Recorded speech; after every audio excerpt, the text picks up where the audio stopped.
years researching every civilization that has ever existed on the planet. And I found some interesting things. Records, writing began around 3,000 or 4,000 BC. Sumerian cuneiform on clay tablets in the Mesopotamian Valley, today that's Iraq. And then that was about 3,300 BC. 3,000 BC is when Egyptian hieroglyphics were invented. And then around 2,600 BC is when Chinese characters, right, the Yellow Emperor developed that, and about 10,000 characters. But 3,000 or 4,000 BC is when writing was invented, and we're around 2000 AD, so 2 and 4, that's 6,000 years of recorded human history. And it's sort of interesting, it's about as long as the Bible says man's been around. You know, what a coincidence. And I thought, what's the most common, now 6,000 years is not that long. It's only 60 people living 100 years each back to back. How many of you have met someone who's lived 100 years? Maybe a grandmother? Right? We're talking 60 grandmothers and all the way back to the beginning of recorded human history. And then the thought that I was trying to research is, what's the most common form of government in all the 6,000 years? You know what it is? See, Pharaoh, Caesars, Kaisers, it's kings. Sultans, Maharaja, Attila the Hun, Genghis Khan, Julius Caesar, Napoleon, King Kamehameha. It's kings. And I think it goes back to the fall in the garden and selfishness coming into the human DNA, and Cain killing Abel, and one king taking a kingdom from another king. So you put some babies in a playpen, one of them will take the rattle from the others. Put some kids on a playground, one of them is the bully hogging the ball. Put some people in the woods, one of them is the Indian chief, put them in an inner city, one of them is the gang leader. So it's sort of this Lord of the Rings, everyone wants the ring of power. And as the centuries go on, these kingdoms get bigger and bigger and bigger. So Sargon of Acadia conquered from the Persian Gulf to the Mediterranean. And then you got 2,000 years and 33 major Egyptian dynasties, and 5,000 years and 18 major Chinese dynasties, and Indian Maharajas, and then Cyrus of Persia, and Darius, and Alexander the Great, Roman Caesars, and Byzantine emperors, and Muslim sultans, and the king of Spain, France, and Austria. But the most powerful king in world history, England, controlled 13 million square miles and 500 million people. And America's founders, the king thing. And we wanted to run in the opposite direction, so we had our founders look through history to try to find examples of people ruling themselves without a king. And they looked at the Roman Republic from about 527 BC up to around 27 BC with Augustus Caesar. It was a republic until the rubber band snapped back and they got an emperor. And prior to that, they looked at Athens from about 300 BC to 600 to 300 BC. They had a democracy until Alexander the Great's dad conquered them and the rubber band snapped back. But you know who they first found? The first nation that we have record of that ruled itself without a king was Israel. Around 1500 BC, give or take a couple centuries, Israel comes out of Egypt. And they go into the Promised Land. And those first 400 years, everyone's equal before the law. And the law says there's no respect of persons in judgment. Rich or poor, everyone's to be treated the same, male, female, made in the image of the Creator. Lo and behold, this is the beginning of the concept of equality on planet Earth.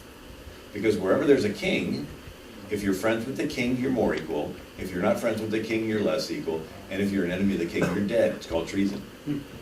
So the whole rest of the world was kings and pharaohs and Caesars, and Israel comes from being slaves, and they come out and they have a form of government that is totally unique in the entire world.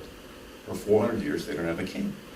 And they go into the promised land. Israel's the first nation with private land ownership. All those boring chapters where they did surveys and lots and divided up the land. My mom's name was Tirzah. And the first mention of Tirzah in the Bible is she was the daughter of Zelophehad, this old guy who had no sons.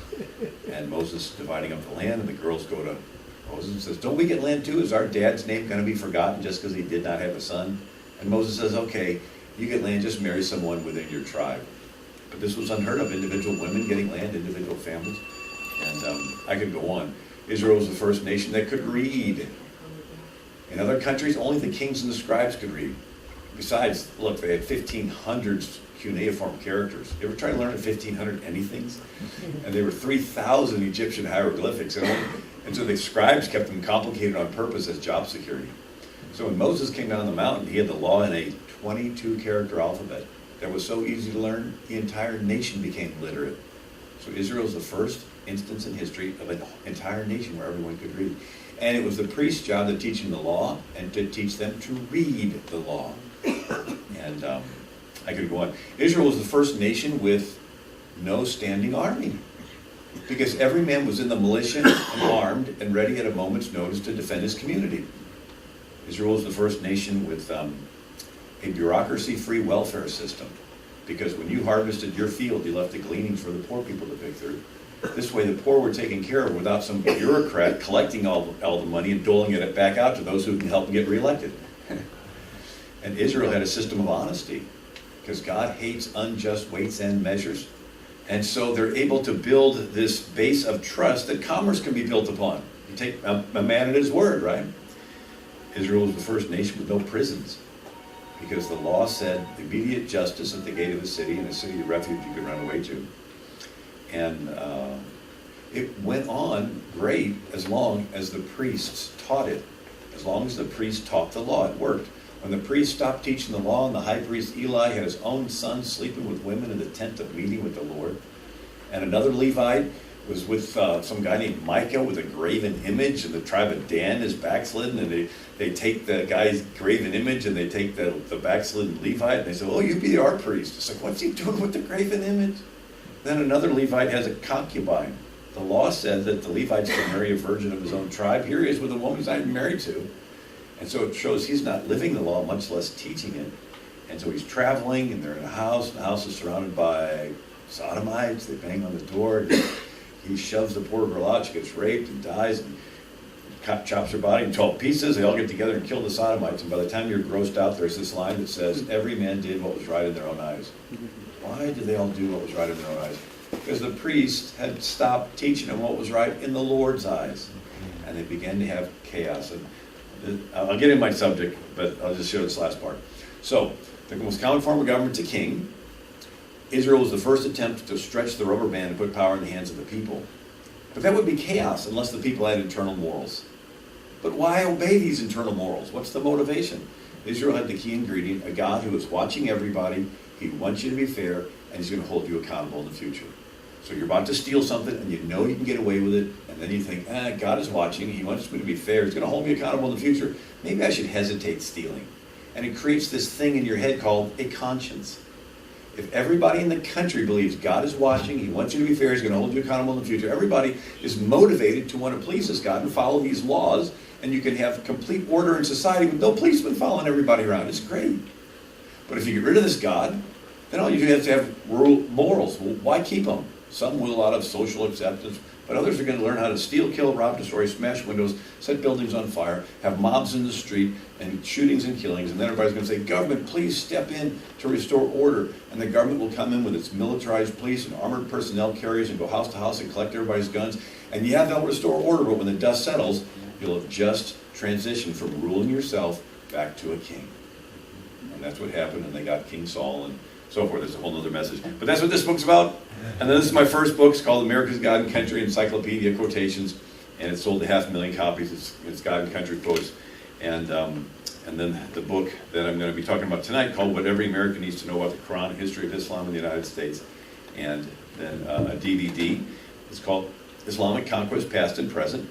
And it has 5 half-hour television shows where I talk about Islam, and then another one I did for American Family Association called Political Islam's War in the West. Now, it might be a little bit clearer on the screen if we could dim the lights. I don't know if that's possible. Then you can probably see the screen a little clearer there. Is that okay? Do you need this one off too? It might be a little bit, yeah. You all know what I look like, so you don't have to keep seeing me. There you go, that's good. So, now the majority of Muslims are not violent. Right? They've developed traditions and habits of being not violent. But some are violent. And so some we're concerned about. Open Doors USA says 9 of the 10 worst countries persecuting Christians are Muslim countries. I don't need that. I'm not going to be reading it. And now we see it coming to America. San Bernardino killings, Paris attacks, Boston bombings, beheadings in Oklahoma City. Remember that? Street signs in Arabic in Michigan, Fort Hood shootings. And these are sanctuary cities where they're bringing hundreds of thousands of Muslims. There's no background checks being done. The FBI admitted they can't do it because those places they're coming from, they don't even have any buildings left. And so there's the concern, are we bringing ISIS, Muslim Brotherhood terrorists into our country? And there's the World Relief Organization has picked all these rural cities in America and bringing them in. The people aren't asking for them. They don't even know about them. And they're inundating their public schools. Nobody even speaks their languages. And why is this happening? And these are people, not all Muslims, not most Muslims, but some Muslims don't like our form of government. And here's LA Times had an Oscar-winning documentary of saving face. It puts the plight on women in Pakistan, 150 acid attacks a year, where if a Muslim man thinks the woman is not submitting to Sharia law dressed enough, he'll ride by on a motor scooter and throw acid in her face. And she's screaming in pain, and he rides off, and all the rest of the women are terrorized, and they quickly submit to Islamic law. So terror is a method to get people to submit. Child brides, this was a CNN AC 360 report. Muhammad's youngest wife was 6 years old, Aisha. And then in Saudi Arabia, they have Justice Square, where every week they chop off arms and legs. And I've actually talked to soldiers that have been there, and they said if an American's there, they push him to the front and they witness. He said, I saw a stoning to death. And they bury the woman to the waist and use small stones. And so we have an Eighth Amendment that says there shall be no cruel and unusual punishment. They have cut off the hand of a thief. And since they believe that these laws came directly from Allah to Muhammad, they think they're superior to every man-made law. And this is Nigeria. These are Christian villages that are being killed right now, tens of thousands. They just come in from the north and kill them all. And the best we can do in America is send out a tweet. You know, remember, bring our girls back. Here's Sharia law in Morocco. A judge ordered a girl to marry her rapist. And CBN reported a pastor was sentenced to death for not converting to Islam. And there was an international outcry. CBS reported a 19-year-old girl was stoned to death for participating in a beauty pageant. And her killer said she violated the laws of Sharia. CNN reported child brides. This girl in the middle, she was raped by her 40-year-old uncle. And when the local imam found out about it, she was ordered to be whipped 101 times. And she died after the 70th whip. In Islam, if a woman is raped, it's her fault because she allowed herself to be used as a tool of Satan to tempt the man. So the women have to look unattractive on purpose. And here's a boy sentenced to death sentenced to 3 years in prison for a Facebook posting. And here is an Islamic Afghan man and a polygamous wife killed the co-wife and 3 teenage daughters, accusing them of being too westernized. And this is Kenya mall killings, and these are churches that have existed for nearly 2,000 years, and they're being destroyed. I was in an airport, I saw this Assyrian bishop dressed in black with a big silver cross around his neck, and I said, what's the situation there? He says, my entire diocese is gone. He says, the Christians have survived, the Mongols, the Huns, the Ottomans, they've survived all, and they're being destroyed right now just within the last year and a half. And they're being killed with American weapons that we left over there and that we gave to the Muslim Brotherhood because our government wanted to take out Assad. And they're driving American Humvees and American Toyota trucks. And we trained these killers at a secret CIA base in Jordan. And so this is where Christianity is going extinct over there. And I guess we're worried about climate change. But so the...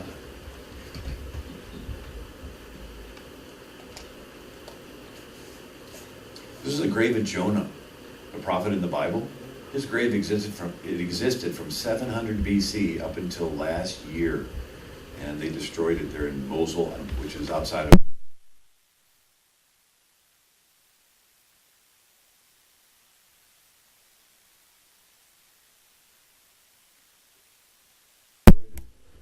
And so the question is why? Why do some Muslims... Not all, not most, but some. Why do some Muslims do this? They think they're following the example of Muhammad. And so, we have Muslims do killings in San Bernardino and in Paris, and our politicians will give a speech and say, well, those killers don't represent true Islam. And yet the killers that are doing the killing say they do represent true Islam. And they're yelling, Allahu Akbar. Who can tell us what true Islam is? One person, Muhammad. Muhammad was the best Muslim that ever lived. His life is called the Sunnah, which means the way or the example. And so Muslims today that want to be better Muslims, they want to be more devout Muslims, they're wanting to be like Muhammad. And Muhammad's life went through 3 phases. And so we need to understand these 3 phases to gain an insight into those that are trying to copy Muhammad. Muhammad went from being a religious leader to a political leader to a military leader. This is the world 20 years before Muhammad was born. It's the Byzantine Christian Empire. Remember, Rome persecuted Christians for 3 centuries, and then Constantine converts, and then the Roman Empire becomes Christian, and so by the year 550 AD, this is the entire Christian Roman Empire. This is 20 years before Muhammad was born. Notice North Africa is Christian, and Egypt is Christian, and Middle East, and this is the Persian Empire in 610 AD when Muhammad's 40 years old. And you see this Persian Empire is mostly Sassanid Persian, Zoroastrian, and they are attacking the Byzantine Christian Empire. And so they are now encroaching into Egypt, the Middle East, and into the Byzantine Empire. And so these were the 2 superpowers. Sort of like the Cold War, you had the US and the USSR, but back then it was the Byzantine Christian West and the Muslim, well, they weren't Muslim yet, they were the pagan Sassanid Persian East. So they beat each other up and left a power vacuum. And into that power vacuum came Islam. So Muhammad was born in 570 AD. His father dies before he's born. His mother died when he's 6 years old. His grandfather and guardian died when he was 8 years old. So he was orphaned and taken in by an uncle, Abu Talib. And Abu Talib was a merchant, and he would go on camel rides, and he'd take Muhammad with him. And they would go to different cities, and they would hear about the different religions. So in Arabia, they had 360 different pagan gods, and the most popular god in each town was the Allah for that town.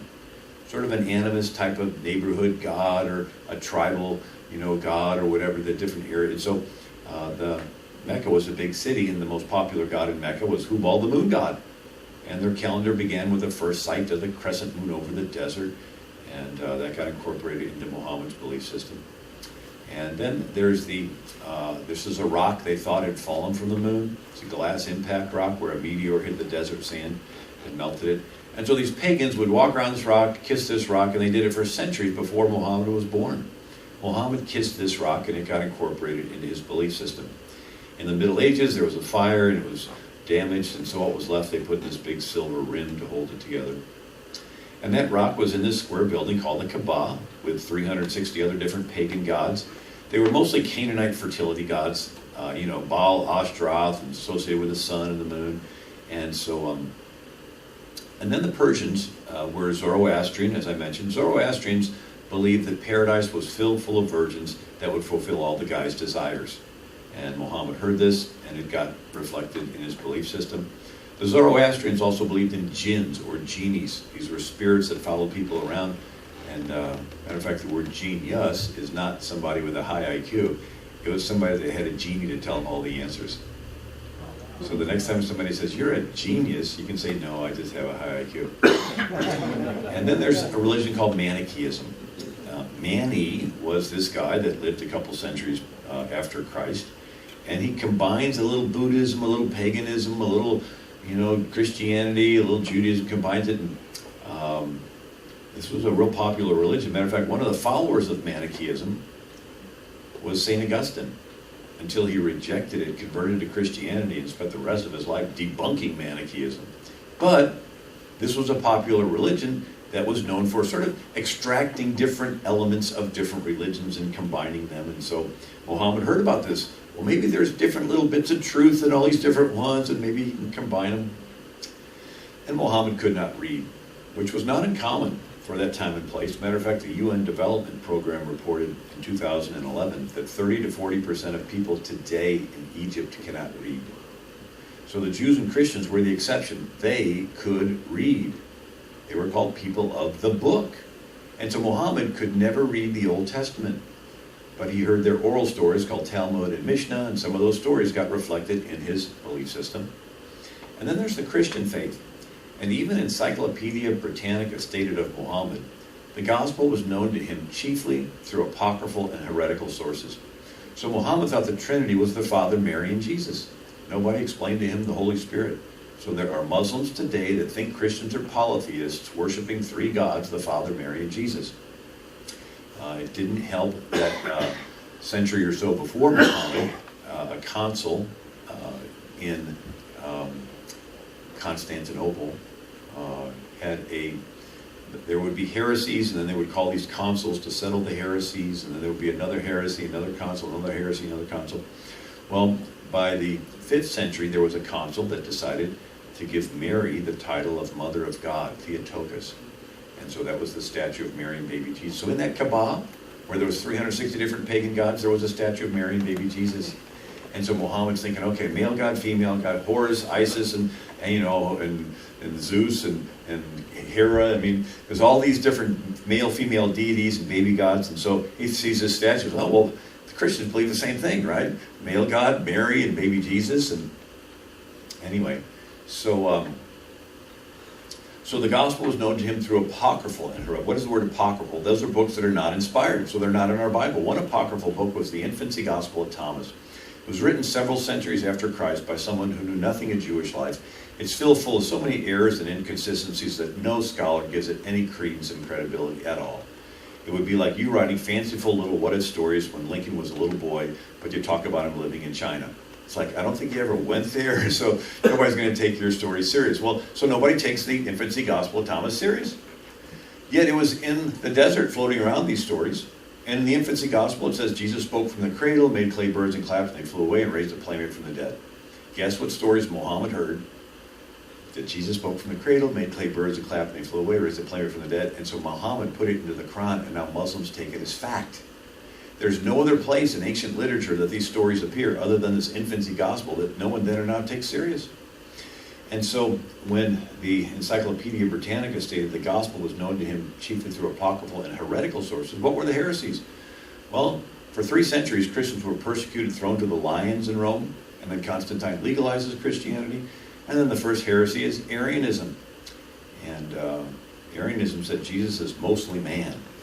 And there's Nestorianism that said he's mostly God. Then there's Monophysitism that says he's man, God, but somehow the two natures didn't mix. Then there's Docetism that said he was completely God. And then there's Ebionism that said he was completely man. See how complicated this is? Imagine if you were trying to sort through all this, plus the Jewish oral traditions, the apocryphal works, the pagan stories, the Zoroastrian stuff. Muhammad was married to his first wife, Khadijah, by her cousin, who was an Ebionite Christian priest of that heretical sect that said Jesus was just a man. And Muhammad's 25 years old, and he is working for a wealthy widow named Khadijah. She's widowed twice. She's now 40 years old, and she decides to marry Muhammad. And so now Muhammad does not have to work, and he decides he's going to go out to caves and pray, which is what the Christians did. It was this hyper-pietism that came through, thank you, in the 5th century. And it was this movement that swept through the Christian church that said, if you really become a Christian, you should give away all your money and live in a cave. Give away all your money and join some monastery where you're locked behind walls for the rest of your life. If you really become a Christian, you should build a platform in the desert, climb on top, bake in the sun, thinking you're denying your flesh and getting holier. But it was all this me-focused salvation that totally abandoned any responsibility to society. It was sort of their version of the separation of church and state. But anyway, but this was the habit. So Muhammad said, well, what you do is you go into caves and pray. So he decides he's going to go into a cave and pray. And he's visited by a spirit. And the spirit squeezes him and commands him to read. He said, I cannot read. Spirit squeezes him again and said, read. He said, I cannot read. Spirit squeezes him the 3rd time and said, read. He said, I cannot read. Finally, the spirit threw him down and he began to recite. And that's how the Quran came to Muhammad. He'd get these thoughts in his mind, he'd repeat them until he had them memorized, then he would teach them to his followers. The word Quran means recitation because it's an oral thing, because Muhammad and his original followers were illiterate. And you say, how can somebody that's illiterate memorize all these verses? Well, in Arabic, they had a little rhyme to them, a little beat, very similar to rap music today. So maybe there's a student that can't read, but he can memorize all these rap songs. And anyway, so after he is visited by this spirit, he goes back to his wife, and she takes him to her Ebionite cousin, and he says, maybe this is the spirit that appeared to Moses, and so that cousin dies, and so now Muhammad's left with this spirit visiting him. He goes to his wife, and she decides to test the spirit, and the hadith said that she takes off some of her veils and robes and says, can you still see the spirit? He said, yes, over there. She takes off a little more. Can you still see the spirit? Yes, over there. Finally, she put his head under her shift, whatever that means, and she said, can you still see the spirit? And he goes, no. And she said, well, it must have been from God, because it was embarrassed to look upon me without all my veils on. So that was the test, was his wife undressing. And anyway, so Muhammad is with this spirit, and he gets his revelations, and he goes into Mecca, and he is excited about his faith, because he feels like there's something in it for everyone, that this will unite the world, something for the Jews, something for the Zoroastrians, something for the pagans. Well, only 70 people convert in 12 years, and he gets confrontational. And so he goes to that square building called the Kaaba, where all the pagans are worshiping, and he begins to insult the pagans and tells them they're going to burn in hell, and their ancestors are burning in hell, and the pagans decide that he's a disturber of the peace, but they can't get rid of him because he has a rich uncle named Abu Talib. And Abu Talib was the wealthy merchant that took him on the camel ride, remember? And so Abu Talib dies in 619 AD, his wife Khadijah dies in 619 AD, that's his year of sorrows, and so the people of Mecca decide, this is our chance, let's chase Muhammad out. And so he flees first to a city called Al-Taif, and they don't want him. They pelt him with rocks and stones and throw dust and jeer him, and the little kids chase Muhammad out of town. So Muhammad has no place to go. He is a Muslim refugee. And so Muhammad goes north to a Jewish city called Medina, Yathrib. And it had 3 Jewish tribes that controlled Medina.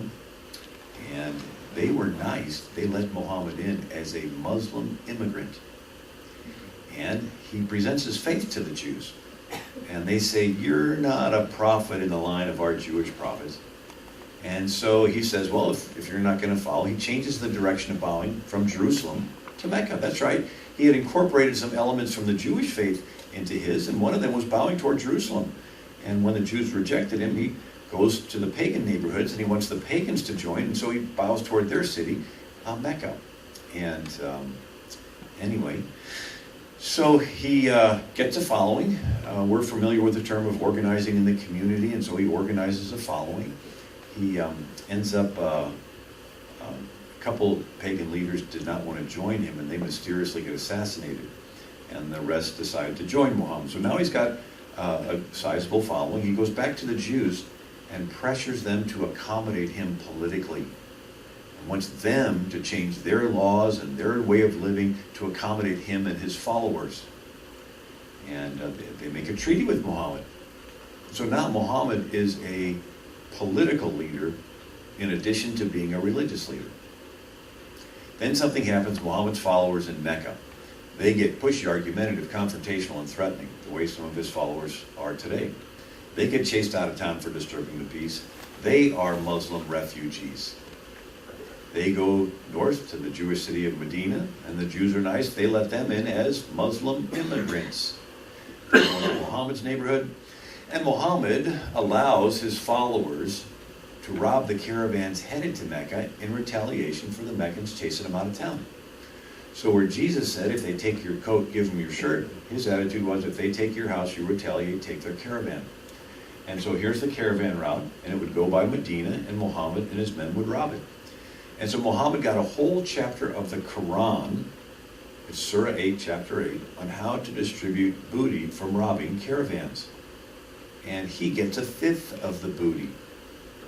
And so the Meccans decide that their economy is hurting, and they want to stop Muhammad and his warriors from robbing their caravans. And so they send a coalition force, 10,000, to Medina. It's pagans and nomads and Jews, and they're all working together, and they go up. Well, lo and behold, Muhammad is a brilliant military leader, primarily because he's creative, he's unpredictable, he's unconventional. In other words, he doesn't play by the rules. of traditional Arab warfare. These Arabs had 1 month off a year where they agreed not to fight. It was their pilgrimage Ramadan month. Muhammad gets verses from his Allah instructing him to rob the caravans during this month. And so he catches them totally off guard and comes away with a lot of booty. Well, as this coalition force is marching toward Medina, Muhammad's version of roadside bombs and IEDs was he dug potholes and trenches all around the city of Medina, which rendered the superior cavalry of the Meccans useless. You can't charge your horses and camels across a field full of potholes and trenches, they'll break their legs. So Muhammad goes to some of the tribes at night, and he bribes them, and they slip away. He goes to some of the other tribes at night, and he threatens them, and they slip away. Sort of the Chicago politics, the bribe or the bullet. And then it gets freezing cold for a week, and the rest of the pagans lose heart and decide to bring their boys home, bring their troops home. Sort of like, and it left a power vacuum. Sort of like last year when our president declared the war in Iraq and Afghanistan over, mission complete, we're going to bring all of our boys and troops back home, and we left a power vacuum. Question, did they all become really peaceful after that? Well, when the Meccans retreated back to Mecca, Muhammad was emboldened that his enemies were cowards and unable to subdue him. And so he goes back into that Jewish city of Medina. And remember those 3 Jewish tribes that let him in 5 years earlier? He gets offended at one of the Jewish tribes, confiscates their property, and chases them out of town. And he, matter of fact, let me get to the slide there. I'll go back here. And then he was smart enough politically to pick on the smallest of the Jewish tribes, the one the other 2 didn't like. And so the bigger tribes thought, well, we'll keep our heads low, and maybe he won't notice us, and at least he's not picking on us. And that tribe was always sort of a thorn in our flesh. And then he picks on the second Jewish tribe, confiscates their property, chases them out of town. Why did he do that? Well, they must have done something that offended him. And he and his followers got offended. And so he whipped his followers into a frenzy, and they attacked these Jews and chased them out and took all their property. This actually set a precedent in Islam called hudna, H-U-D-N-A, hudna. It means when you're weak, you make treaties until you get strong enough to disregard them. So here we are pressuring Israel to make a treaty with the Palestinians, when the Palestinian concept of a treaty is just a ceasefire to restock missiles. Here we are talking about a treaty with Iran, when the Iranian concept of treaty is just to put your enemy off so you can finish developing your nuclear weapons. There is no concept of a permanent ceasefire. It's just a time to put your enemy off. And the third Jewish tribe, Muhammad, bottled in their neighborhood for 25 days. When they finally surrendered, he brings them into the market and he chops off their heads, 600 or 700 of them. And then he sells the women and children into slavery. So within 5 years of Muhammad coming as an immigrant to a Jewish city, there's not a Jew left in the city. They were chased out, killed, or enslaved. And so we see, this is the Battle of Badra, where the Meccans send 1,000 soldiers in 624 AD, and Muhammad with 300 defeats 1,000. Muhammad also goes to Al-Taif, and he is pelting their city with rock, with catapults. You've got these big, trees they bend down, and they have weights, and they put all these rocks, they hurl the rocks into the city, and they tell Muhammad that the catapult is killing innocent women and children. And his response was, they are among them. They got to be killed too. So suicide bombers, ISIS killers, San Bernardino, Paris killers, they all say it's okay to kill innocent people to advance Islam because Muhammad did. And since Muhammad is the perfect Muslim, he's the best Muslim that ever lived, and if they want to be like him, they want to be like him religiously, politically, and militarily. So Islam is a religious system, a political system, and a military system. And bowing to Mecca is a religious bowing, a political bowing, and a military pledging of allegiance to another capital. So a mosque is a religious building, a political building, and a military building. And our effort in the West to split the religious side of Islam away from the political military side is we're trying to split Muhammad. Who are we to split their prophet? He was all three. Now, over the centuries, after they would conquer an area and the Christians and Jews and Hindus would be subdued or killed or chased out, they would develop nonviolent traditions. There's nobody left to kill, and the Christians have all agreed to submit and be dhimmi status and so forth. And so they developed these traditions of sort of getting along with the Christians as long as they realized they were second-class people. They'd get along with the Jews. It's real, sort of like in the Deep South. Remember, Lincoln, Republican, freed the slaves, and Democrats in the South passed Jim Crow laws and black codes and started the KKK. And the blacks in the South, as long as they lived as second-class citizens and didn't rock the boat, they could survive. But if they ever got uppity and they wanted to be equal, they could be lynched. And they just wouldn't happen to find who did it. And it's a sad chapter in America's history, but that's an adequate description of how Christian Jews and non-Muslims are treated in Muslim countries. They're living on this thin ice. So you talk to read Muslim accounts, like, we got along really good. We tolerated the Christians in Spain, and we were just really golden age, and we just all got along. It was great. You read the Christian and Jewish accounts, and they're like, if we ever stepped out of line, we'd get killed.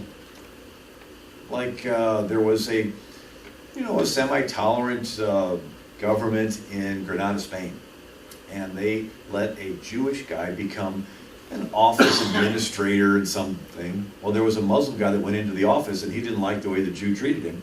He whips the Muslims in Granada, Spain, into a frenzy, and they have a jihad, and they kill all 4,000 Jews in Granada, Spain in the year 1066 AD. It's easy to remember, that's the same year that William the Conqueror, William the Norman, conquered England. So 1066 AD, 4,000 Jews are killed. And this is the golden age of Islam. This is the tolerant. We all get along, So there have been lots of Muslims over the centuries that have developed non-violent, less violent, get along with the Christians and Jews. But every now and then you find those that want to follow Muhammad's example. And they want to follow him religiously, politically, and militarily, and we call it becoming radicalized. They want to move back and follow him very closely.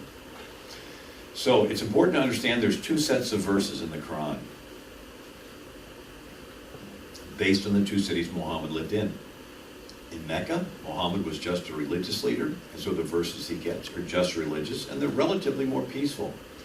Has things like, there's no compulsion in religion. Be nice to the people of the book. If you have any questions about this revelation, you should ask the Jews and Christians that came before you, because they got the Torah and the Injil, the Torah and the Evangel, the Gospel.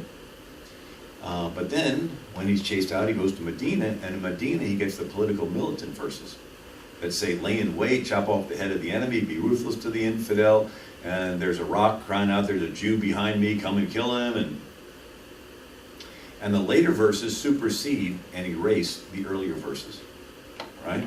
So by way of illustration, in the Bible, there's an Old Testament and a New Testament. Old Testament does have some violence. Moses and Joshua wiped out the tribes of the Promised Land. And the New Testament, Jesus and the apostles didn't kill anyone. And so, whether the Christians say today, WWJD, what would Jesus do? The later, more peaceful example is the one we strive to imitate. It's the same way in Islam, only in reverse. Their peaceful verses came first when he was in Mecca. They're called weak verses, and they're superseded. And by the later verses that come in Medina, they're called strong verses. So they'll, amongst themselves, so they'll tell you, oh, we got a peaceful verse. Let's have an interfaith dialogue. Yeah, we got a verse that's sort of peaceful. Look, so we're sort of like you. But amongst themselves, they know that was passed away. In the same way that we can read a story about David wiping out, Ziklag or whatever, and we know that that happened, but we don't go out and wipe out our neighbors. We know that we want to follow the later example. Does that make sense? Yes. Now, I mentioned in 627 AD is when Muhammad comes to Medina, and he digs those trenches around the city, and then he ends up killing the Jews. So in 5 years of Muhammad coming to the Jewish city, there's not a Jew left in the city. They were chased out, killed, or enslaved. And he was brilliant at doing the divide and conquer.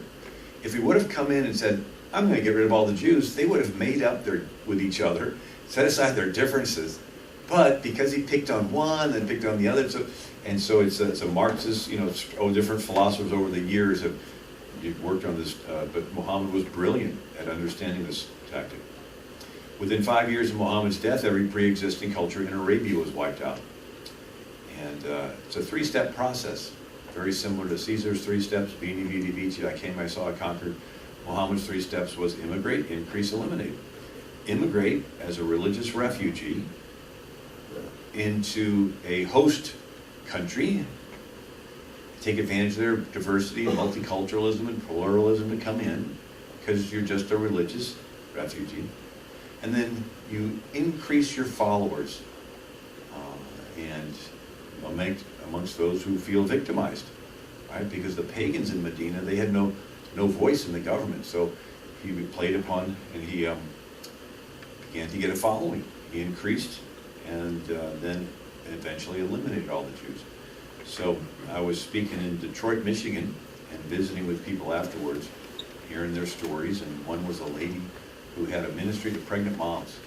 And so she's in the Detroit area, and she goes by a Muslim house with a little present. And while she's there, out of a bedroom comes another pregnant Muslim mom. Out of a bedroom comes another pregnant Muslim mom. Out of a bedroom comes another pregnant Muslim mom. All pregnant by the same man. He's practicing Sharia law in his house in Dearborn, Michigan. And then there's another guy talking. He said, oh yeah, Fazl bought a bunch of houses on the street, has a wife in each one.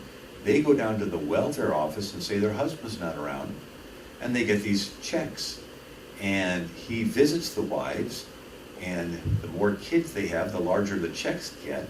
And he is living like a king, and all the kids playing in the middle of the street are his kids, and the state is paying for it. So he's practicing Sharia law on his block. They take over several more blocks, and they vote in the school board. And so now they have the girls wearing the burqas and the calls to prayer and the intercom. And then they take over several more blocks, and they vote in the city council. Hamtramck, Michigan now has a majority city council.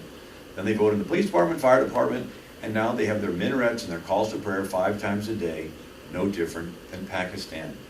And all the Polish and other inhabitants have been driven out.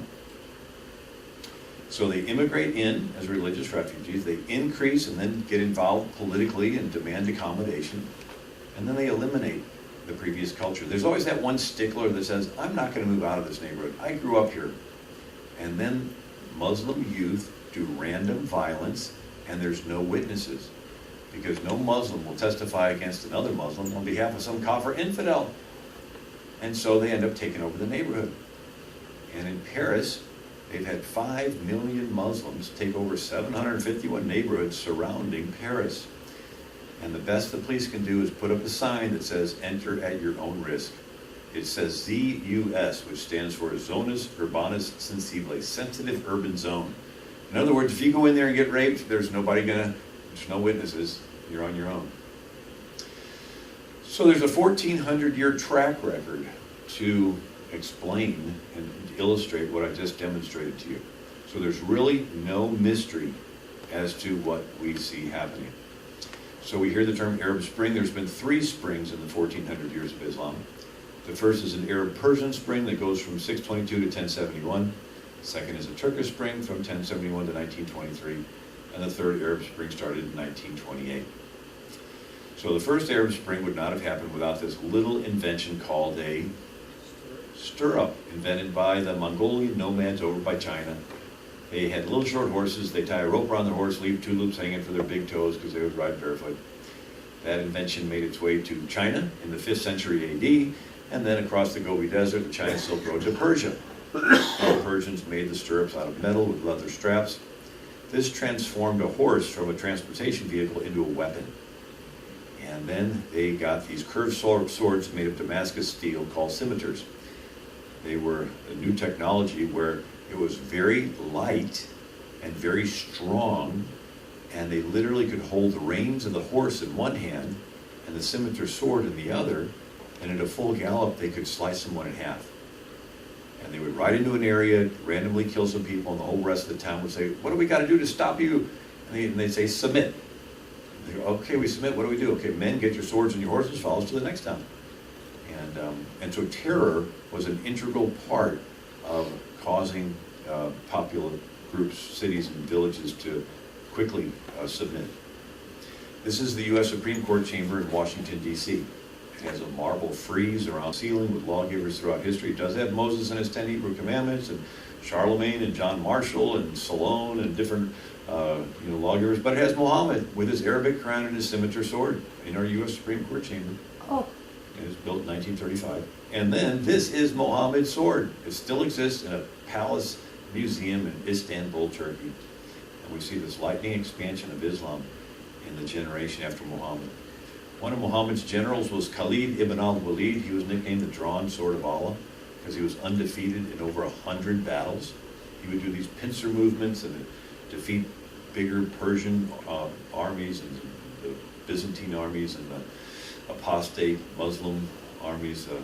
After Muhammad died, a bunch of Muslims want to leave, and the Caliph Abu Bakr said, "Sorry, you can't leave," and he kills a bunch of them. So set the precedent that you can join, but you can't leave.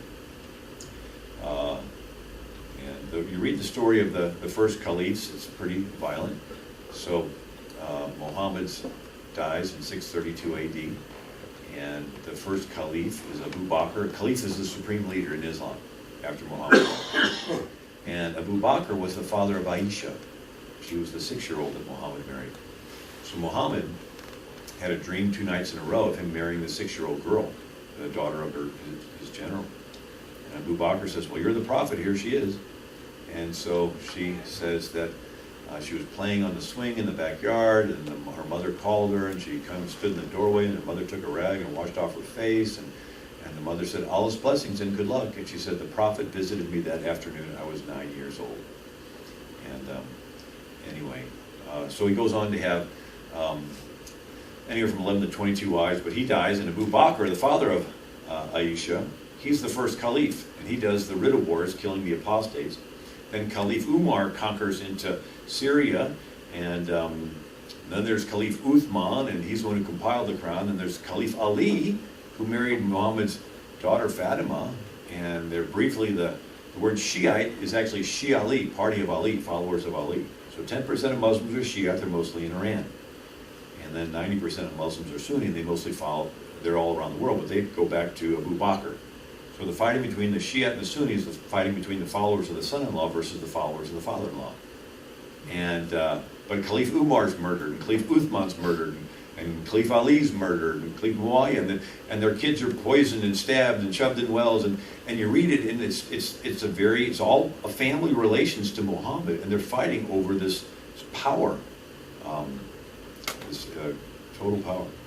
So Syria is conquered by Caliph Umar. Did you know Syria was the first country that was completely Christian, evangelized by the Apostle Paul? Antioch, Syria is where the name Christian was first used. There's more ancient Christian writing in the Syrian language of Syriac than any other language other than Greek and Latin.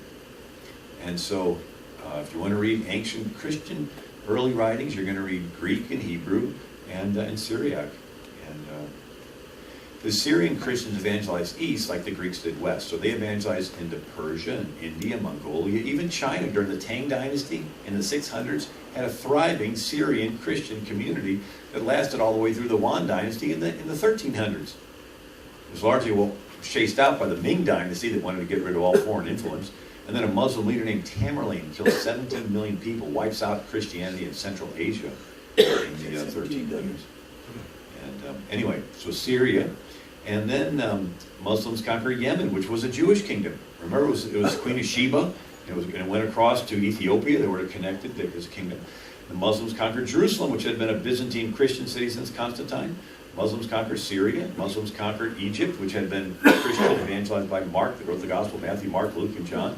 And then there used to be 250 Catholic dioceses along North Africa. Boom, all conquered by the Umayyad Muslims. And then they invade Spain. This happened within 23 years of Muhammad's death, and it was a heart attack on the Roman economy. Rome and Constantinople traded south and to the North Africa and over to the Middle East. All of a sudden, it's gone. Sort of like if China decided to hold all of its ships back for a couple months, all of our Walmart shelves would be empty, and our retail industry would have a heart attack. That's what happened to Rome. They were economically brought to their knees, and then The Muslims under Caliph Umar conquered Cairo, Egypt, which had the largest library and oldest library in the world, stuff going back to Abraham's day. And Caliph Umar says, every book that does not agree with the Quran, destroy. And every book that does agree with the Quran is redundant because we have the Quran. So destroy them all. And anyway, one of the things that they held back when they took over all these areas was ships filled full of papyrus. These were reeds that grew along the Nile Delta that they dried out and used for paper. So suddenly there was a paper shortage in Europe. And they would write on expensive things like vellum and sheepskin. But literacy began to decline. And this is the beginning of something we call the Dark Ages. So Islam is largely responsible for Europe entering the Dark Ages. And so they conquered from the Persian Gulf to the Atlantic Ocean. And then in the year 711, 80,000 Muslims invaded Spain. There were warring Christian Visigothic kingdoms in Spain, and one of them had the bright idea to go gather the Muslims to help their side. And again, the same way that the Muslims conquered Medina by dividing and conquering the 3 Jewish tribes. Muslims conquered Egypt because the Byzantine Christians of Constantinople were persecuting the Coptic Christians in Egypt. Coptic is the Egyptian word for Egyptian. And so Coptic Christians. And so the Muslims come to the borders and tell them, we'll help you drive out those terrible Byzantine Christians. And the Coptics are like, well, we can't imagine it being any worse. Sure, come on in. Well, 4,000 come in on their camels and horses, and they drive out the Byzantines, and then they decide to stay. And then they surround outlying villages, and they take them over, and they cut out the tongues of anybody caught speaking Coptic. They actually eradicated an entire national language, and they brought in their Arabic language from Arabia, because they said Arabic is the divine language, because that's what Muhammad got his Quran in. And then they conquered North Africa. As I mentioned, there used to be 250 Catholic dioceses there. And then in the year 711, they invaded Spain. And in 10 years, they conquer all of Spain, because the Spaniards are fighting on foot with heavy metal swords. The Muslims are fighting on horseback with their Arabian horses, their stirrups, and their scimitar swords. And so they cross the Pyrenees Mountains. They conquer southern France. They're carrying away tens of thousands into slavery. And there were Catholic orders in Europe during the Middle Ages called the Trinitarians. The head of the order is called the ransomer. And they would collect alms and donations and go under a white flag to get your friend back. And I'll share more about that. But, and so you read the story of the Battle of Bordeaux, right about there. In one pass, the Muslim cavalry annihilates the Frankish army. So the Franks, where we get their French, they're on foot with heavy metal swords, and the Muslims are charging on their Arabian horses. And the horses have armor. The soldiers have armor. The soldiers have their light scimitar swords. And in one pass, the Muslim cavalry annihilates the Frankish army. They turn around for a second, go at them, they're all dead. The Muslims were literally unstoppable in setting up their ISIS, their Islamic State, their caliphate. And so Pope Gregory puts out a plea that anybody that could fight should join Charles Martel. He was the grandfather of Charlemagne. Charles Martel gets 30,000 volunteers. They're all on foot, and he tries to have a battle at the Battle of Tours, right outside of Paris. So, the Battle of Tours. Charles Martel doesn't like the idea of standing in a field waiting for the cavalry to slice you up, so he decides to put his men on top of a hill in a square. 30,000 guys packed together in a square. Now the Muslims charging downhill, uphill, from their vantage point, it just looked like a line, so they're just going to do the same thing, just charge in, come out the other side. Well, they charge in and get stuck because it's 30,000 guys packed together in a square. Meanwhile, Charles Martel had arranged for some of his men to sneak into the Muslim camp and free the captives. You see, they fought for religion, but they also fought for plunder. Muhammad said you can have 4 wives plus as many extra women as your right hand possesses. They just don't have the status of a wife. They're slave wives and concubines. And of course, the Sultan got a 5th, because that was Muhammad's portion of the booty. So many sultans had 1,000 wives. One sultan had 12,000 wives. And you read the story of the politics of the harem, and then the new young pretty wife is being shunned by the older wives. But the Battle of Tours, so these warriors see their captives and their women being let go from the camp while they're fighting. So they leave the fighting to go back and reclaim their booty. And the commander of the Muslims, Abdul Rahman, tries to get his men back to the fight. He's yelling at him, he gets distracted, he gets killed. And now the Muslim warriors cannot decide who their next commander is going to be. And so they pick up and they go back to Spain. Figuring they can finish France off later. That was the Battle of Tours in 732 AD, exactly 100 years after the death of Muhammad in 632 AD. They went from Arabia to Paris in 100 years, setting up their ISIS, their Islamic State, their caliphate. And since these are Muhammad and the rightly guided caliphs, that's what they call them, they figure that they have the story straight. They know what, they're the ones closest to Muhammad, and they were doing what was supposed to be done. And these majority of Muslims who are non-violent, they consider them as having backslidden. And now the Battle of Tours was important because had Charles Martel not stopped them, you and I would be speaking Arabic right now. Because German, French, English, and Spanish would have never developed as languages. We'd be like Egypt, where they had their tongues cut out and they eradicated. So there was no other army in Europe. So had Charles Martel not stopped them, they would have been unopposed all the way to Poland.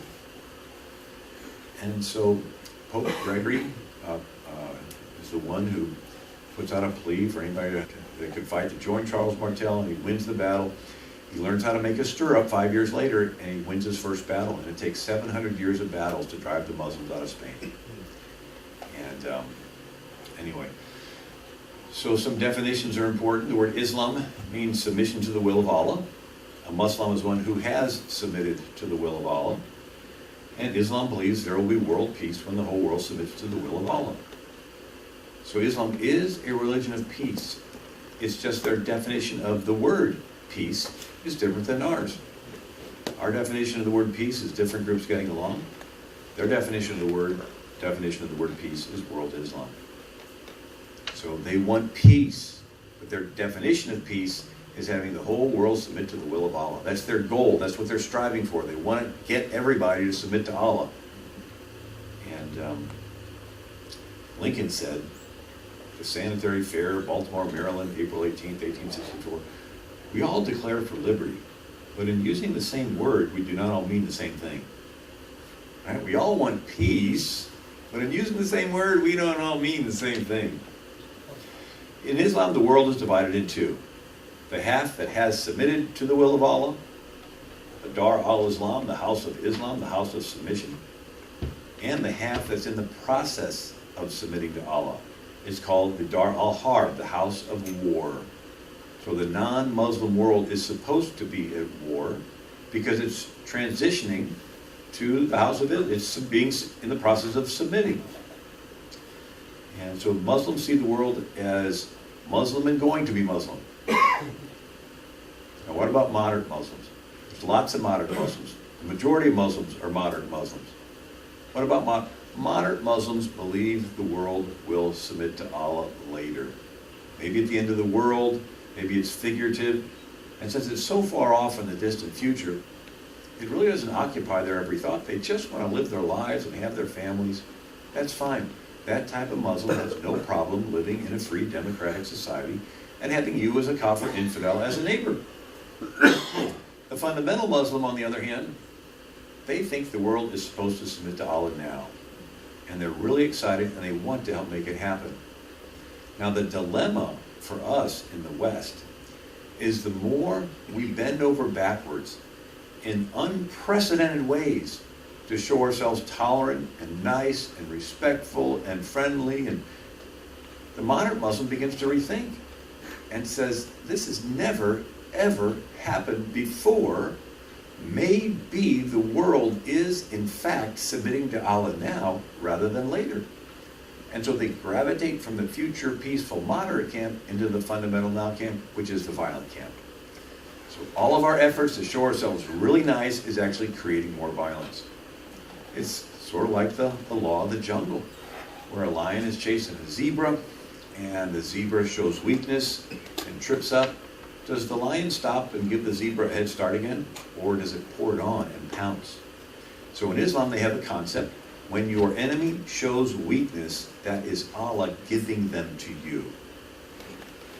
So One of the analogies I use is football. So let's say you're in a football game and the other team's playing pretty tough.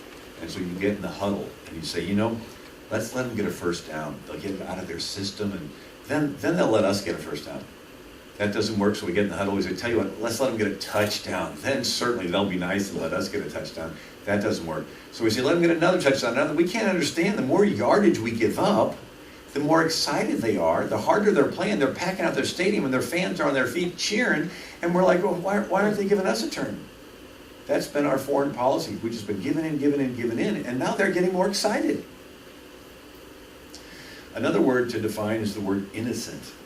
When Muslims kill people, our politicians will say those killers do not represent true Islam, because true Islam says it's wrong to kill the innocent. Well, let's define the word innocent. Innocent is a follower of the way of Allah. And if you are not a follower of the way of Allah, you are guilty. If you reject the way of Allah, you're an infidel. And they're commanded to be ruthless to you. Allah loveth not those who reject the faith. Be ruthless to the infidels. Make war on the infidels. Fight those who believe not in Allah. Kill the disbeliever wherever we find them.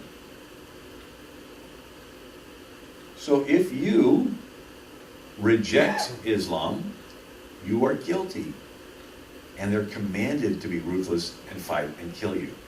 So when they say it's wrong to kill the innocent, it's code for it's wrong to kill Muslims. Now, with all due respect, the fundamental Muslims view the moderate Muslims as not being followers of the way.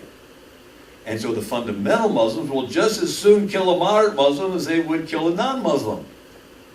And so the non-violent Muslim has a choice, right? They either have to join them or they get killed. And so they begin to get radicalized. Spain had a famous warrior named Rodrigo Diaz, El Cid. And Charlton Heston did a movie. And I met Charlton Heston. He endorsed me when I ran for Congress years ago. He was the head of the NRA. So Charlton Heston is leading El Cid is leading the Spaniards in their fight to chase the Muslims out of this one area of Spain. And they're fighting courageously and driving the Muslims back. And El Cid is wounded. And they're looking at him and said, look, you're going to die. You're bleeding too much. And he says, well, I'm going to die anyway, so put me back on the horse, tie me on really tight. And they open the barn doors, they slap the horse, and he goes off riding and charging at the Muslims.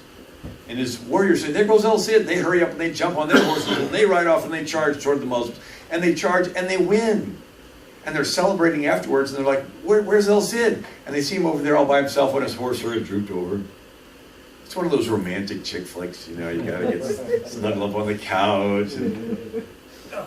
But these Spaniards fought these courageous battles for 700 years. And while they were in Spain, they carried away over 1 million Europeans. I mentioned there was the Catholic orders in Europe, lots of them, but the Merthurians and the Trinitarians, and the head of the order was called the Ransomer. And they would collect alms and donations across Europe and go under a white flag to North Africa and try to ransom your friend back, who was captured from a Greek island or an Italian coast. People forget in 846 AD, 11,000 Muslims invaded Rome, Italy, and they trashed the Basilica of St. Peter's, and they trashed the bones of St. Peter and St. Paul. Yes. It was after that Pope Leo decided to build the wall around the Vatican. And so here is the order, and they're giving the money to the Muslims to try to ransom back these Europeans that are held as slaves. There were whole coasts of Italy where there was not a woman at childbearing age for generations because the Muslim pirates would come up and attack and rob and carry them away. And they would destroy the church bells. They hated the Christian sound of a church bell. And so whole Italian cities would move from the coast up into the mountains. Then they had their Muslim pirate ships. And they roamed the Mediterranean and then the Atlantic, and they attacked Ireland, the stolen village of Baltimore, Ireland. The Muslims came up around 1630 and rounded up the whole town and put them on ships, took them to Morocco, sold them into slavery. They captured 400 from Reykjavik, Iceland around 1640 and carried them to Morocco, sold them into slavery.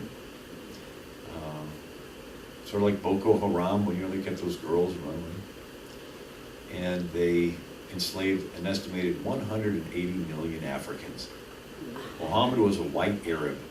And there are hadiths that talk about someone wanting to visit Muhammad, and they said he's the white man reclining on the couch. And somebody says that he would never lift his arms to pray except one particular type of prayer, and then they would see the whiteness of his armpits. And another guy said he was going on his donkey to early morning prayer and rubs up against the prophet. He said, I saw the whiteness of the prophet's thigh. And Muhammad owned African slaves, Bilal and so forth. So in Arabic, they have one word for African and slave. It's abd, A-B-D. It means level with the earth. And so every black person they see, they call him abd, which means slave, and it also means black, African. Like Abdullah means slave of Allah, so abd means slave. And so they would kill about a third of the village in the conquest, and then the elderly and young would not survive the forced marches to the Muslim slave markets. They'd take them from Africa through Timbuktu and march them through the deserts, and thousands would die. And this went on for 7 centuries before America was ever discovered. And castrate the men, make them eunuchs, sell them into the sex trafficking. When the Spaniards, Columbus, found the New World, the greedy Spaniards enslaved Native Americans for about 50 years. And at the same time Martin Luther is doing the Reformation in Germany, there's a Catholic priest in Latin America named Bartolomé de las Casas, and he spends his whole life trying to get the King of Spain to outlaw the enslavement of the Native American. And when he's finally successful, the greedy guy said, well, where can we get more slaves if we can't enslave them? And someone said Africa. And so that's when the Spanish, the Portuguese, the Dutch, and other Europeans began to buy Africans from the Muslim slave markets and bring them to the New World. So virtually every African brought to the New World was purchased at a Muslim slave market. And it continues. So David Livingstone, the Scottish missionary to the Congo, he writes in his journal, being in Africa and stumbling across a line of Africans shackled and tied together, marching single file 500 miles to the coast to be sold into Muslim slavery. And if they walked too slow, they just stab them or shoot them. And he says you could tell where the slave trails were by looking for the vultures circling. He's tells us about they're going through the jungle, and there's a trail, and he sees this African woman bleeding to death. They said, what happened? She was walking too slow. And the Muslim slave trader just shot her. And he said he went through an area, and a year later he comes through, and everyone's gone. It's ghost villages. It had been depopulated. What happened? The Muslim Arab slave traders came through, took them all. Somebody gave David Livingstone a little steam paddle boat to go up the different rivers in Africa, and he says it kept breaking because it would hit the dead bodies of the Africans that the Muslims would throw in. And he writes in his journal, he says, if there's anything in my life in ministry that can get rid of this monster that hangs over Africa of Muslim slavery, my life will be worth it. And it still goes on today. There's actually more slavery today than any other time in world history. And a whole lot of it is in Muslim countries. Niger, Mauritania, Sudan, sex trafficking, forced marriages, and so forth. And a lot of them are the Christian villages, right? So they go down, they capture a Christian village, and they kill a bunch, and make them slaves. And then they attack Constantinople. So Constantine had moved the capital of Rome, from Rome, Italy, to where the Black Sea emptied into the Mediterranean. So it's the New York, Washington, D.C., it's the capital of Europe. They later called the city Istanbul. Istanbul just means the city. But the city is Constantinople, that's the city. And so it's all where the Black Sea empties into the Mediterranean, there it is. And the Muslims have the audacity to attack this New York, Washington, D.C., to attack it. And they were stopped because the defenders had a military advantage called Greek fire. This is where they take oil and sawdust, mix it in these brass containers like napalm, and spray it out of these hot oil cannons. Sort of like holding a match in front of a can of hairspray. You never did that.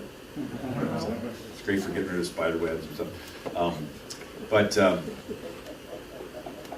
So the Muslims were hit by these hot oil cannons, and they were burning, their sails burn up, they jump in the water to get the fire out, and they sink because they're wearing armor. And so 5 times they try attacking, 5 times they're turned back. And so the Muslims say, well, we're still going to have to conquer Europe, but just going to have to wait till later. And so that's when you begin to see the two different types of Muslims, the ones that want to conquer now and the ones that want to conquer later. So that was all the first Arab Spring, from the Persian Gulf to the Atlantic Ocean. And people say, well, Bill, you just talked about Muslims killing people. Didn't Christians kill people too? What about the Crusades, huh? And President Obama, Christians need to get off their high horse and put up the Crusades. Well, let's talk about the Crusades. That's the second spring, the Turkish Spring, in two waves, the Seljuk Turks and the Ottoman Turks. But before I get into that, we could say, well, you know, Christians kill people, Muslims kill people, every religion has crazies that kill people. It's all sort of a wash. That's one way to look at it. Another way to look at it is to compare the founders. If your computer acts up, what do? Well, you reload the software the way it was when you bought it. I mean, if it really acts up, you reformat the disk so that it's exactly the way when it left the factory. Well, if your religion acts up, what do? You go back to the way it was when it left the founder. So let's go back and compare the founders. The largest religion in the world is Christianity, around 32%. The second largest religion in the world is Islam, around 23%. There's 16% unaffiliated, 15% Hindu, 7% Buddhist, and then it gets down to 0.2% Jewish. So let's compare the founders of the two largest religions, Christianity and Islam. Jesus never killed anyone. Muhammad killed an estimated 3,000 people, including cutting off the heads of those 700 Jews in Medina. Jesus never led armies. Muhammad led armies. Jesus never owned slaves. Muhammad got a fifth of the slaves taken in battle.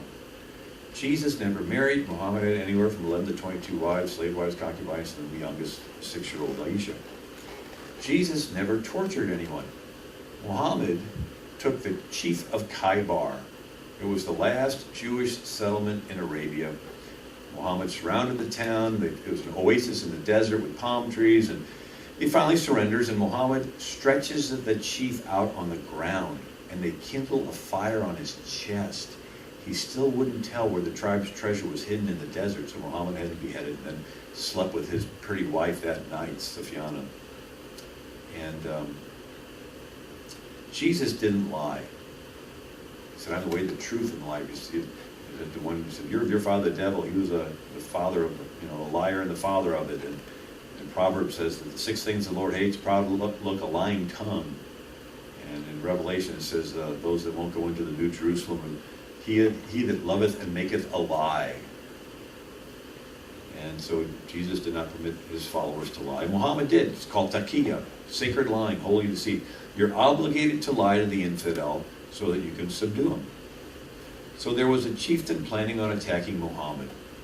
And Muhammad goes to his warriors and said, who will rid me of the chieftain? His one warrior said, I will if you permit me to lie. Muhammad said, go. So the warrior goes to the chieftain and said, I've left Muhammad, he's a heretic, I want to help you, but they're after me. And so the chieftain says, okay, tell you what, you can spend the night in my tent. You will have the whole army surrounding you and protecting you. You will be safe. In the middle of the night, the warrior tiptoes over and beheads the chieftain, grabs his head, runs all the way to Muhammad and says, oh, prophet, Allah's face is shown upon you. And Muhammad said, no, Allah's face is shown upon you. And he gives him his staff, and he says, you can lean on this in the day of judgment, because on that day, many people won't have anything to lean upon. Muhammad approved of lying to gain the advantage, to sneak into your enemy's camp where he thinks he's safe, and then once you get in there, you become violent. And another story is there was a warrior of Muhammad's who was captured, and he was forced to renounce Muhammad. He later escaped and went back to Muhammad, and Muhammad forgave him. And Muhammad said, if they make you turn, turn, but don't turn in your heart. In other words, it's okay to deny Muhammad in a pinch to save your skin, as long as you don't fight against Islam. In other words, it's okay to say you're not a Muslim in order to get elected, but then everything you do once you're elected is to help advance Islam. Jesus did not force anyone to follow him. He said something difficult. Many disciples walked with him no more. You read the context of it. It's right after he multiplied loaves and fishes, and there was people following him just for a free meal. And so he said, unless you eat my body and drink my blood, you have no part in me. It's almost as if he said something really difficult to shake away people. You know, and so Peter's like, Jesus, I don't understand what you just said, but you're the only one with the words of eternal life, so I'm with you. Jesus was willing to let them go and even started wanting to shake away any that are following him for the wrong motives. Muhammad said, whoever changes his Islamic religion, kill him. So you're free to join, you just can't leave. Now this is called the Ridda laws, R-I-D-D-A, the apostasy laws. I was in Dallas not too long ago and I had lunch with Elijah Abraham. He was a Muslim from Iraq that through the Iraq-Iran war, and his father sent him to London, and then he ended up coming to America. And long story, he became a Christian. And he says that when you're a Muslim, you become a Christian, you're always looking over your shoulder because there might be somebody that wants to kill you. And you're constantly living with this. And he said that if they got rid of the Ridda laws, the apostasy laws, he said 90% of Muslims would probably leave overnight. So they stay in it because they never know. Might be a family member might show up and kill them. They don't know. And so they're constantly in this fear. So Jesus never forced anybody to follow him. Muhammad did. It's even a little bit deeper because the God of the Bible is a God of love. And he loves us very much. And matter of fact, the church is the bride of Christ, so he's the groom. In other words, most grooms are jealous if their bride's spending more time with another man. So God loves us with a jealous love. It says in the Old Testament, I'm the Lord, my name is jealous. And so he's jealous for Israel's attention, he's jealous for our attention. And he wants us to love him back. He says, love the Lord your God with all your heart. So does he need our love? No. He's not incomplete. He doesn't need it, but he wants it. He wants it a lot. But the thing is, for our love of God to be love by definition has to be voluntary. It's not Islamic submission where you submit and say this phrase 3 times or I'll chop your head off. He's not the God of the Bible is not interested in that. He wants your heart. And so he has positive and negative motivations. Plan A is he blesses us so much we turn to him out of gratefulness. Plan B is he withholds the blessings and we turn to him out of desperation. His goal is to have us turn to him, but he respects our free choice because he can't. If the moment he forces it, it's not a love response. He wants that love response. So, anyway, not so in Islam. Islam, you can be forced on fear of death and dismemberment to submit. Jesus forgave insults. He's dying on the cross, saying, "Father, forgive him." Muhammad avenged insults. And there was a guy named Ibn Khattal who made up poems making fun of Muhammad. He had 2 slave girls reciting the poems. Muhammad was insulted by the poems. So in 630 AD, he conquers Mecca, and he takes off his helmet. He has 10 names of people that he wanted murdered, because among them were Ibn Khattal and his 2 slave girls. So the idea of if you insult the prophet, you get killed, goes all the way back to the prophet. And it even gets a little interesting like that, because when you get offended, that means that you have pride. And God resists the proud, but he gives grace to the humble. And so in that sense, Islam is a religion of pride. And the Bible says that pride is the sin of Satan. And so when we are humble, then people insult us. We don't, Jesus was insulted and mocked, and he didn't respond with vengeance. Jesus did not allow his disciples to rape anyone. Duh. Muhammad did, and there's always hadiths that talk about how to do it. I won't get into it. None of the apostles were governors or generals. Every one of the caliphs was a governor and a general. Jesus taught God was our Father. In Islam, it's blasphemy to call Allah your Father. Jesus taught we're children of God. In Islam, it's blasphemy to call yourself a child of Allah, because Allah took no wife and has no son. Jesus taught that we're made in the image of God. Book of Genesis, in the image of God, he created him, male, female, created him. In Islam, Allah has no image. Jesus taught to have a personal relationship with God. In Islam, it's blasphemy to even want to have a personal relationship with Allah, because he is transcendent and unknowable. The first 3 centuries of Islam, They conquered from Arabia to Paris. The first 3 centuries of Christianity, there were 10 major persecutions, and Christians were thrown to the lions. They never led an armed resistance against the Roman Emperor. I was talking to Kamal Salim, and he's a Muslim terrorist that came to America to recruit people and got in a car accident, and the doctor, fixed him and said, go home and recuperate. He said, I don't have a home, so the doctor was Christian, and he and his wife took him in. And while he's recuperating, they witness to him, and he ends up converting, becomes a Christian. Lives in hiding for a while and changes his name. And then when 9/11 happens, he feels like he's supposed to start warning America of what's happening. And he gave me a real interesting insight. He said Muhammad traced his lineage through Ishmael. Now, it was all oral. The Arabs didn't have anything written down, so it's all oral. But, if we consider that as accurate, Ishmael was the son that was sent away. And so Ishmael's view of Abraham, and by inference, Abraham's God, was he just arbitrarily sends you away. You always want his favor. You can never get his favor. He's mean. He's, caprice. Whatever he decides, just his will. And it's this distant God. Isaac was the son of promise. And Dad was with him all the time. He goes, oh, Dad, yeah, Dad loves me. Dad gives me everything. Dad and I, we're just so close. So Jews and Christians get their view of God, the God of Abraham, through Isaac. And Islam and Muhammad, they get their view of God as this distant, far away, that you can never please him, and you never have a personal relationship with him, and through Ishmael. I thought that was an interesting insight. People say we're all worshiping the same God. Well, let's think. Christianity, the largest religion in the world, says that you have to believe that Jesus was the promised Lamb of God, Isaiah 53, and he died on the cross and bore all of our iniquities, and he was the Lamb that paid for our sins, and through him you go to heaven. Right? So Christianity believes Jesus died to pay for your sins. You go to heaven.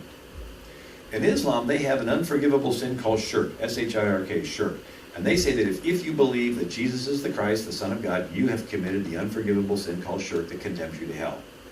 So question, how can the same God say, if you believe in Jesus, you go up, and if you believe in Jesus, you go down?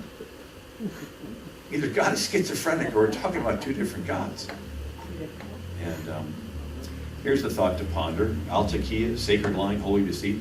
If someone is capable of cutting your head off, would they be willing to lie to you first to gain the advantage? Tamerlane. We're talking the second spring, the Turkish spring.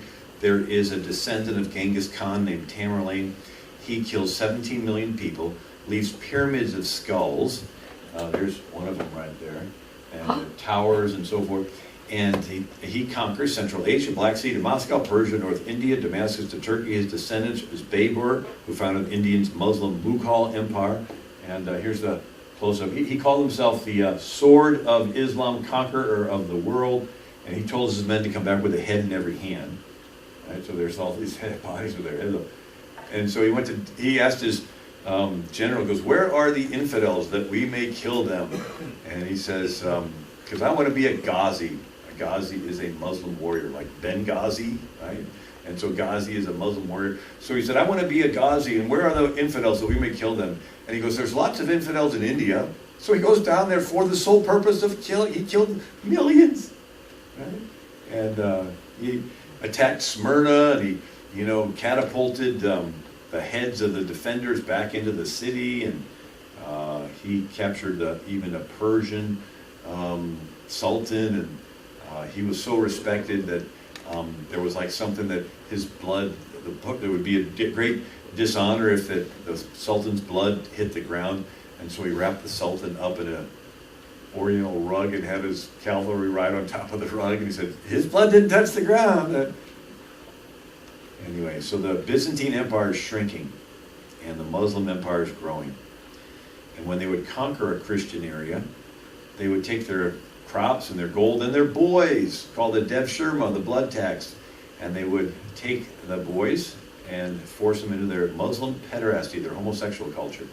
So it was women for children, boys for pleasure. And still goes on today. I've talked to soldiers that have fought in Afghanistan, Iraq, and they said that they had to guard our ally, which is some Muslim gang we picked out, and they march the little boys in there on Thursday night because Friday's their big mosque day, and they do all their stuff. He says, you know, it's terrible. And remember that Marine just about a month or two ago? And there was a little boy getting sodomized, and he like stopped it. And our government kicked our Marine out of the military because, and then they got this new manual for the military that says you have to be sensitive to their culture. And if you see them beating a woman or raping a little boy, you just have to know that's their culture. It's like, if we give up our moral high ground, what are we doing? We're just a mercenary force. If there's no morals that we're fighting to protect the innocent. Anyway, and so they are attacking into the Byzantine Empire. All 7 churches mentioned in the book of Revelation were wiped out by the Muslims. Ephesus, Colossae, Galatia, all these New Testament letters are written to cities that were wiped out by the Muslims. And anyway, I throw this in there. The most popular Greek saint was who? Saint Nicholas. He lived during Roman times, gave to the poor, was imprisoned under Diocletian and let out. Saint Nicholas is to the Greeks what Saint Peter is to the Catholics, Greek Orthodox. And so, anyway, at the Council of Nicaea, Arius started the Arian heresy, and the story is Nicholas slapped Arius across the face for starting the Arian heresy. So jolly old Saint Nick had a little temper.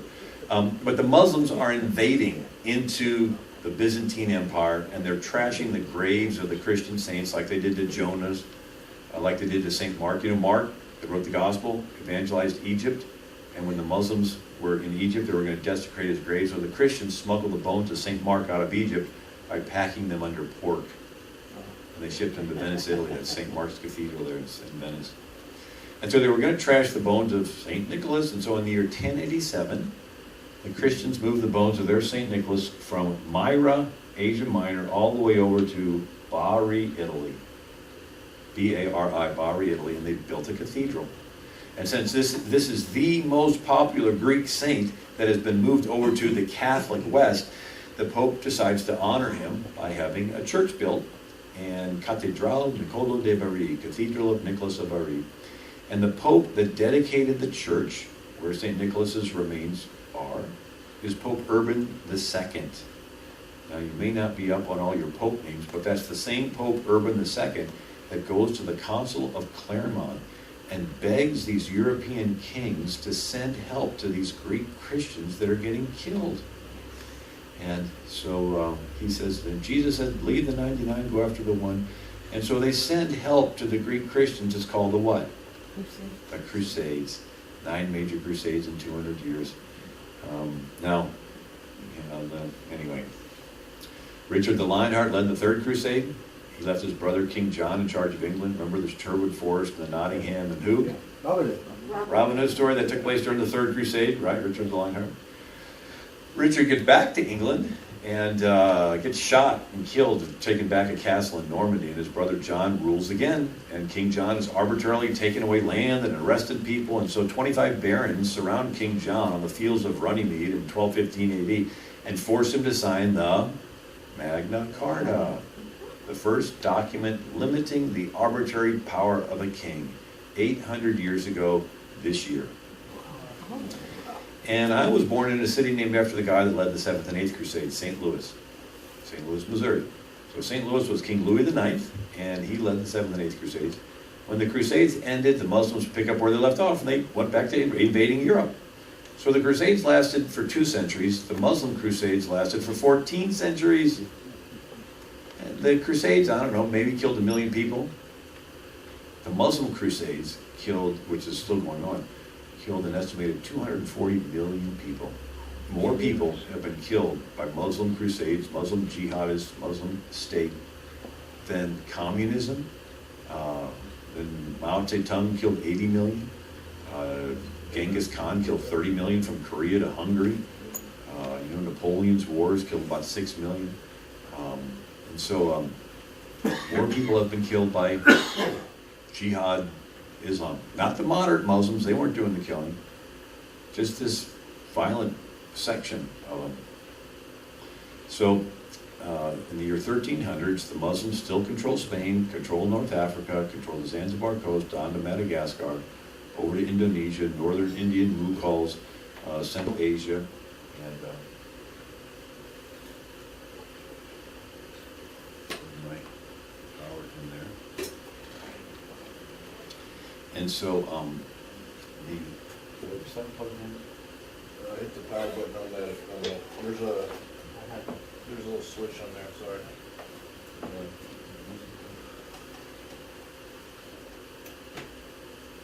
All right, that should work. The Crusades saved Europe. What do you mean the Crusades saved Europe? The Muslims would conquer, do the divide and conquer thing. All right, the Jews in Medina can conquer one, then the other. And so the way they would conquer is they would attack a kingdom.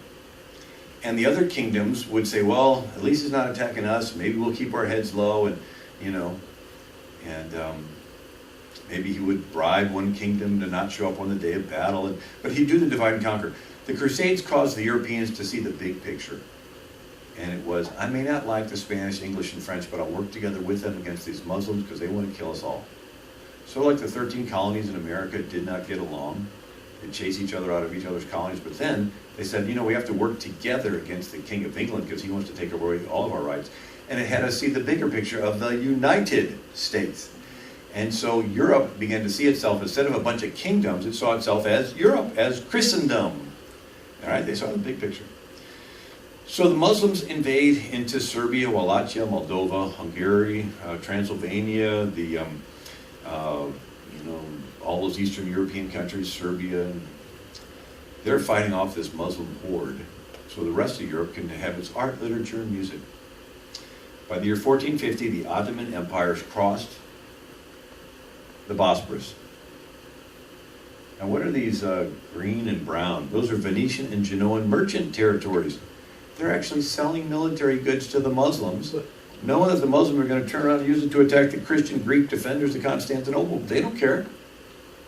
They just want money. So here we have this dynamic of financial interests in the West betraying the West to Islam for money. So in 1938, Standard Oil Company discovered oil in Saudi Arabia. Saudi Arabia was the most backwards, Wahhabi, fundamentalist Muslim country. And we began to buy so much oil. They went from the poorest Muslim country to the richest Muslim country in just one generation. What did they do with their money? They began to spread their Wahhabi fundamentalist view of Islam. And so there's financial interests in the West that have no problem betraying the West to Islam as long as they make some money off it. So Sultan Mehmed II sends over his navy, sends over his army. What's that thing? It's a cannon. They took the church bells from the Greek cannons, from the Greek churches. The church bells melted it into the largest cannon in the world. Now, how did they know how to do this? They didn't. It was a Venetian arms merchant, a guy named Urban, who went to Constantinople, and they couldn't afford to pay him, so he goes and works for the Sultan. And he builds, this is the largest cannon in the world. And it was cutting edge technology. Gunpowder came from China, but they just had basically fireworks. They have a wooden barrel and it would shoot out a bunch of smoke.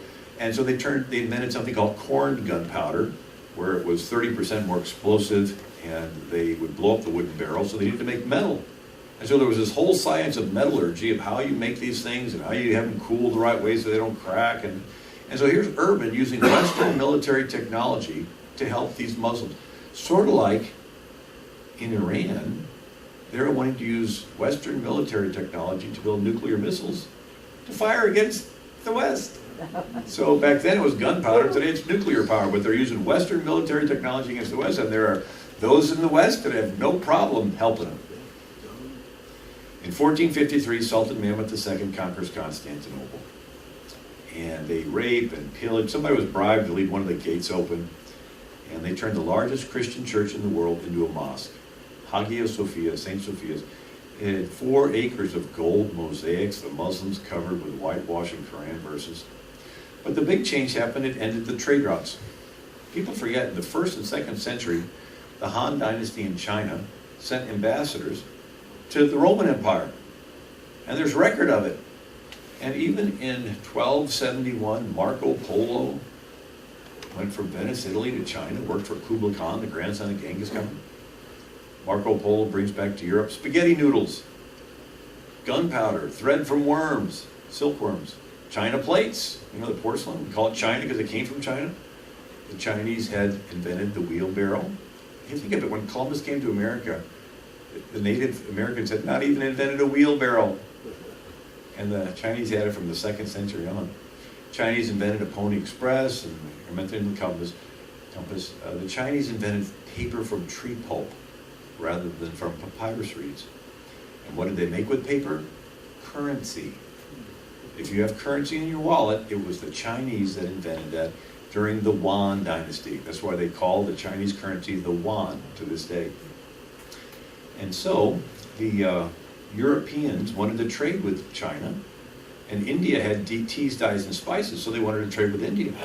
But when the Muslims conquered Central Asia, right, Tamerlane and the Turks, and finally sacked Constantinople in 1453, the Europeans tried to look for a sea route to trade with India and China, and in 1492, Columbus said, I've got an idea to get to India and China, sail west.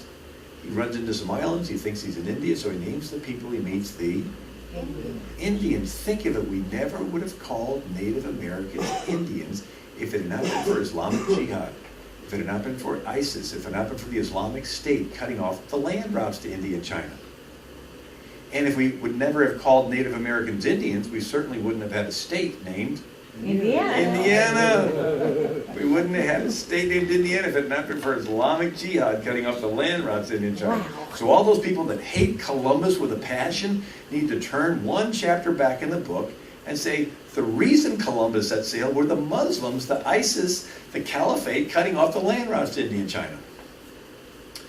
Now, when the Muslims were invading into Greece, and they were destroying churches, Muhammad said, leave no high grave standing, nor a work of art without obliterating it. So they destroyed the pyramids in Egypt.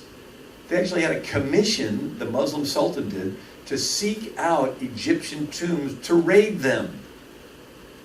And remember they blew up the Buddha statue in the mountains of Afghanistan? And so the Greeks were fleeing with their Greek art, architecture, and literature to Florence, Italy. And so in the late 1400s, there's this flood of Greek stuff, and this reinterest in Greek stuff is called the Renaissance. So Islam is largely responsible for the Dark Ages when they conquered Egypt and hold back the ships of papyrus. And they're responsible for the Renaissance when they're invading into Greece, and all the Greek scholars are fleeing further west. But the Greek scholars also fled with their Greek New Testaments. And so at this time, in the early 1500s, you had scholars like Erasmus translating the Bible not just to Latin, but all the way back to Greek. And this reinterest in the original language laid the foundation for something we call the Reformation. And so in 1517, Martin Luther starts the Reformation. In 1529, 100,000 Muslims surround Vienna, Austria, under Suleiman the Magnificent. And Martin Luther says, the Turk is the rod of the wrath of the Lord our God. If the Turk's God, the devil, is not beaten first, there is reason to fear the Turk will not be so easy to beat. The fight against the Turks must begin with repentance. We must reform our lives, or we shall fight in vain. Our sins and ingratitude have earned God's wrath and disfavor, so he justly gives us into the hands of the devil and the Turk. John Calvin writes in 1543, I hear the sad condition of your Germany. The Turk again prepares to wage war with a larger force. Who will stand up to oppose his marching throughout the land at his mere will and pleasure? John Wesley later wrote, ever since the religion of Islam appeared in the world, the espousers of it have been as wolves and tigers to all other nations, rending and tearing all that fell into their merciless paws. Thomas Aquinas later wrote, Muhammad seduced the people by promises of carnal pleasure. Those who believed in him were brutal men, desert wanderers, through whose numbers Muhammad forced others to become his followers by the violence of his arms. So Sultan Suleiman, in the year of our Lord, 1529, Sultan Suleiman, the sworn enemy of the Christian faith, had set out for Vienna with his forces in order to defeat Christianity. Peter's During Chronicle of 1529. Sultan Suleiman controlled this huge area of North Africa, Morocco, Algiers, Tunisia, Libya, Egypt, Persia, the Holy Land, all of the Byzantine Empire, now Turkey, and then Eastern Europe, of the Bulgarians, Romanians, and the Wallachians and Moldovans, and so forth. His counterpart is the Holy Roman Emperor, Charles V of Spain. He's Catholic. He's the one that was 25 years old at the court hearing for Martin Luther. He called it a dispute amongst monks. But this Charles V, turns out he is the most powerful man in the world. He controls Spain, the Spanish Netherlands. His army invaded Italy and he imprisoned the Pope for 6 months. He had all the New World. The Philippines are named after his son, King Philip of Spain. And then through marriage, he controls the Portuguese areas. And so these are the two superpowers in the world. The US, the USSR, well, back then it was the Catholic Holy Roman Empire West and the Muslim Sultan Ottoman Empire East. And so these two superpowers are battling it out, but now the Reformation starts. And so Charles V is in a dilemma, and he has two problems. Protestant Reformation on one hand, Muslim invasion on the other hand. So Charles V decides to strike a deal with the Protestants. It's called the Peace of Augsburg of 1555. It is the first treaty to recognize Protestants. And it has a little Latin phrase in this treaty that had huge repercussions. The phrase was, cuius regio, ius religio, which means whose is the reign, his is the religion. In other words, look, Protestant king, believe whatever you want in your kingdom. Let's just work together against these Muslims because they want to kill us all. And so it worked. So prior to this, in Europe, you had to be Catholic, and after this treaty, you could be whatever your king decided. And so in the next century, there was a domino effect where different kings decided to believe different things. Northern Germany and Sweden were Lutheran, Switzerland Calvin, Scotland Presbyterian, Holland Dutch Reform. Greece was Greek Orthodox, Spain, Portugal, France, Austria, Italy, Poland remained Catholic, and England was Anglican. But it was one Christian denomination per country. And what the king believed, the kingdom had to believe, and if you didn't believe the way your king did, you were persecuted, you fled. So this mass migration of people shifting around Europe spilled over into America, and they founded colonies. So you get the Lutherans and Calvinists and the Catholics and the Anglicans and the Mennonites and Anabaptists, Eastern Orthodox, and so forth. And let's look at England really quick. Had a Catholic king, Henry VIII, and he was married to the daughter of the King of Spain, Catherine of Aragon. She didn't have a son. After 18 years, Henry decides to divorce her. The Pope won't recognize the divorce because, after all, he wants to divorce the daughter of the King of Spain, and Spain had invaded Italy and had imprisoned the Pope for 6 months, so he didn't want to get on the bad side of Spain, so he doesn't recognize the divorce. And Henry says, well, I'll be my own Pope. He starts the Church of England, puts himself on as the head, goes on to have 6 wives. Divorced, beheaded, died. Divorced, beheaded, survived. And his advisors suggested if he really wanted to break with Rome, he should stop using that Latin Bible, get an English Bible. He does. He spreads the English Bible around the country, but something unexpected happened. People began to read it, began to compare the Bible to this king divorcing and to his wives and beheading them. And so a group started to purify the Church of England. They were nicknamed the Puritans. The king didn't think he needed any purifying, so he persecuted them. There's another group that separated. We call them the separatists or pilgrims. They fled to Holland. They fled to the New World. And in America, every colony was founded by a different Christian denomination. So Virginia was Anglican, Massachusetts was Puritan, New York was Dutch Reformed, New Hampshire was Congregational, so was Connecticut, Maryland was Catholic, New Jersey and Delaware were Swedish Lutheran, Rhode Island Baptist, Pennsylvania Quaker, Georgia Protestant, North Carolina Anglican, South, and so forth. Anyway, I wrote whole books on that. But Dragut Reis was the pirate admiral in the 1500s, dominating the Mediterranean. The best the Italians can do is Andrea Doria. He at least put up a fight, didn't win too many battles, but he at least fought off the Muslims. And in 1565, there's a little island called Malta. And there's the Knights of St. John that had been at Rhodes, and the Muslims surrounded them for years and finally conquered them. And so the Knights of St. John fled to Malta. It's a fortified island. But the Muslims needed to conquer Malta so they could attack Italy, Sicily, and all of Italy. The Muslims control all of North Africa, all of the Middle East, all of Turkey, all of Greece now, all of the Eastern Adriatic. And if they get this island, they got a free shot at the rest. And 40,000 Muslims surround the island. There's only 1,000 defenders. A 70-year-old head of the Knights of Malta, John Lavalette, gets his men together, and he says, you vowed to give your life for Christ when you joined this order. Guess what? You're going to have to give your life now, because we're probably not going to get reinforcements. This is a fight between the Quran and the Gospels. So the Muslims pound away with their cannons and reduce their castles to rubble, and then they charge, and then these young knights climb out of the rubble, fight off the Muslims. It goes on and on and on. Finally, a cannonball falls at the feet of Dragut Reis and kills him. That's that pirate admiral guy right there.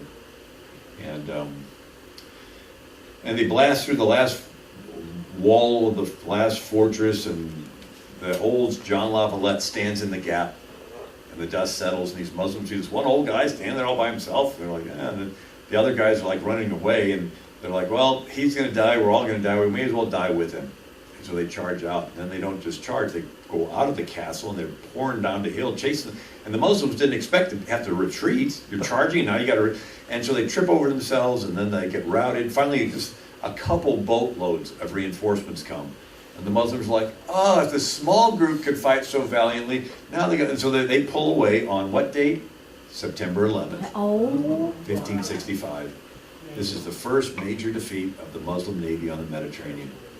So the fleet, crippled, goes back to Constantinople, and the Muslim Sultan, Suleiman the Magnificent, is furious. He vows to capture all of Italy. He dies a year later. His son Salim the Drunkard takes over, spends a lot of time with his harem, but he still sends his navy over to fight the Battle of Lepanto in 1571. So, Cyprus, Famagusta, Cyprus. The Muslims are conquering and surrounding it, and finally there's a Venetian admiral, Braggadocchio, and he realizes we're not going to win, let's surrender. So he brokers a surrender deal with the Muslim, Lala Mustafa Pasha. And the guy says, okay, I'll let you surrender, you can leave your castle, get on your boats and leave. And as they're leaving, the Lala Mustafa Pasha pulls the Braggadocchio guy in his tent and decides that he wants his young servant as his boy lover. Sort of just a little token of, and he says, no, you can't have him. And he gets all upset at him, jumps up, cuts off his ear, cuts off his nose, kills him, they skin him, they stuff his skin with straw, they parade him around the streets and whip all the Muslims into this jihad frenzy, and they kill all 10,000 Christians that had surrendered. That happened right before the Battle of Lepanto. And so the Muslims, if they won the Battle of Lepanto, they would have been unopposed they could conquer all of Italy. And so the Europeans don't like each other. And the Pope, Pius V, twists every arm he could. And he gets the Spanish and Austrians and the Venetians and Genoans and all these different little duchies to fight together against the Muslims at the Battle of Lepanto. These other guys aren't going to do it unless King Charles V has some skin in the battle, and so his son, Don John of Austria, is the son of Charles V. He's 24 years old, and he's leading this Holy League. Now the Muslims have 15,000 Christian slaves under the deck rowing like Ben-Hur. And so here's this 24-year-old Don John, and he's courageous, and the wind is on the Muslim side. And the Holy League is like trying to row against, it's the last battle done mainly with rowing vessels. It's the last battle ever, mainly with rowing vessels. And so they're rowing against the current, and the Holy League just can't get anywhere. They're just sitting ducks. So the admirals get together with Don John of Austria and say, we couldn't fight another day. And he goes, no, we're going to fight. And he gets everybody on deck and they pray. And while they're praying, the wind changes 180 degrees. And the Muslim sails all go limp.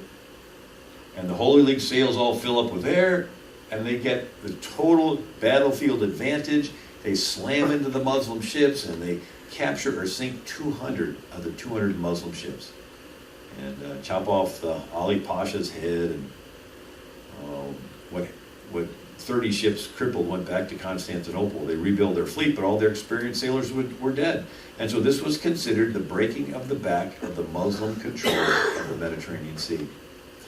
And then 200,000 Muslims surround Vienna, Austria in 1683. And the Polish king Jan Sobieski comes to Vienna's rescue on what date?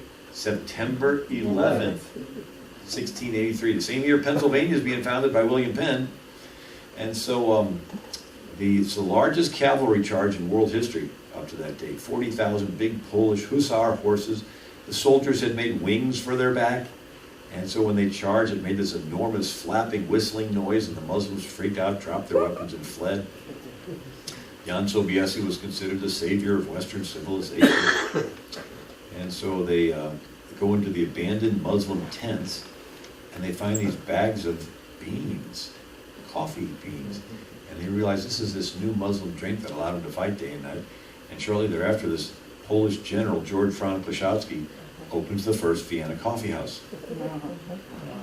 Now they weren't sure if they should drink coffee because it was the Muslims' drink. So they took a cup of it to Pope Clement. He tasted it and said, "This is too good to leave for the Muslims, let's baptize it." And then coffee spread across Europe. Now, the word coffee comes from the Arabic word kafir, which means infidel. Because the beans came from Ethiopia, which was one of the few countries to stay Christian.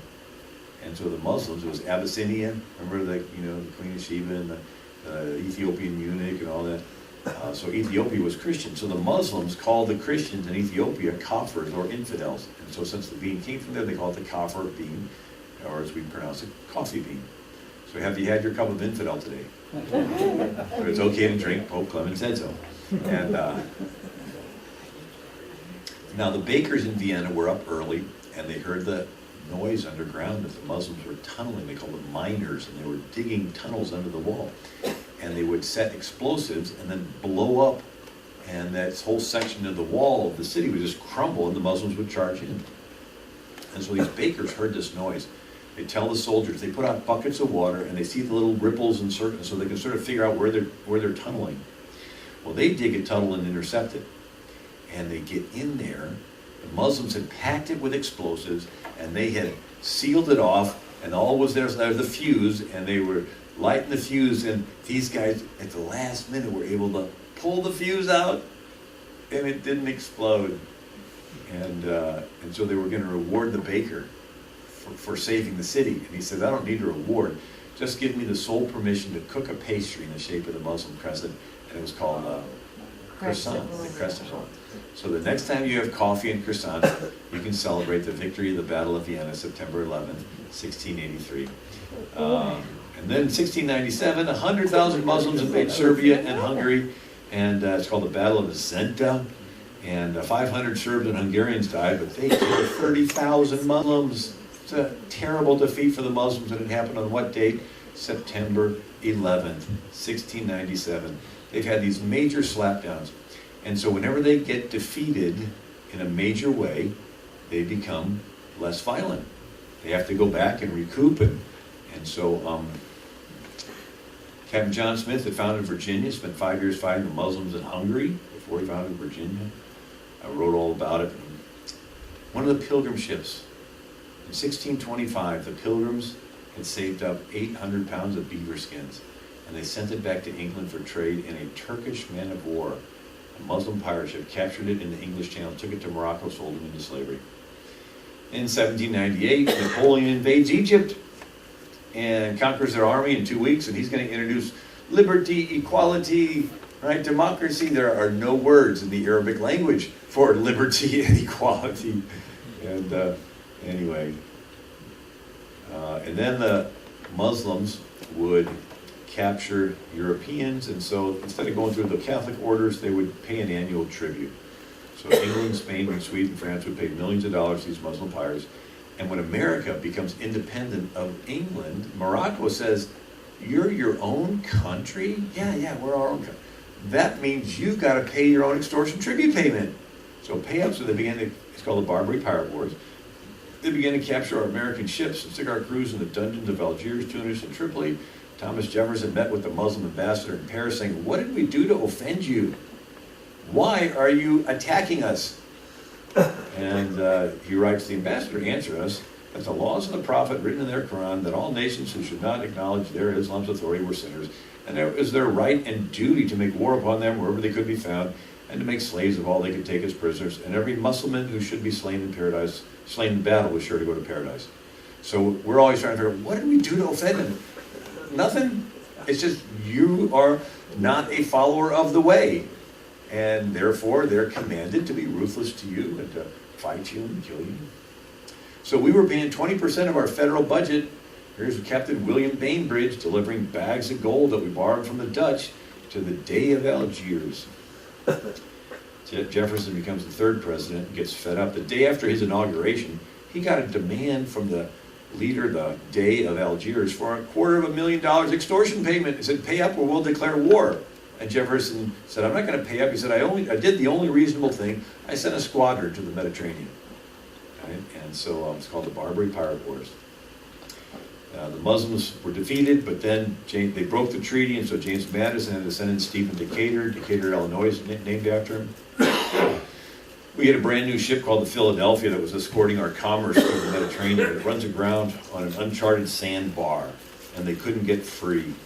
And so the Muslims surrounded, capture them all, and throw them in dungeons. But Stephen Decatur sneaks into the harbor on a ship called the Intrepid, climbs aboard, sets the captured ship on fire, and then escapes. And this would be like you going into the drug dealer's den in the inner city and stealing his treasure right off his desk. I mean, this was a really gutsy thing that Stephen Decatur did.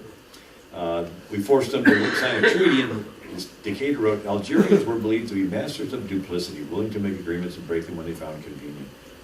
Remember that hoodnut? When you're weak, you make treaties until you get strong enough to disregard.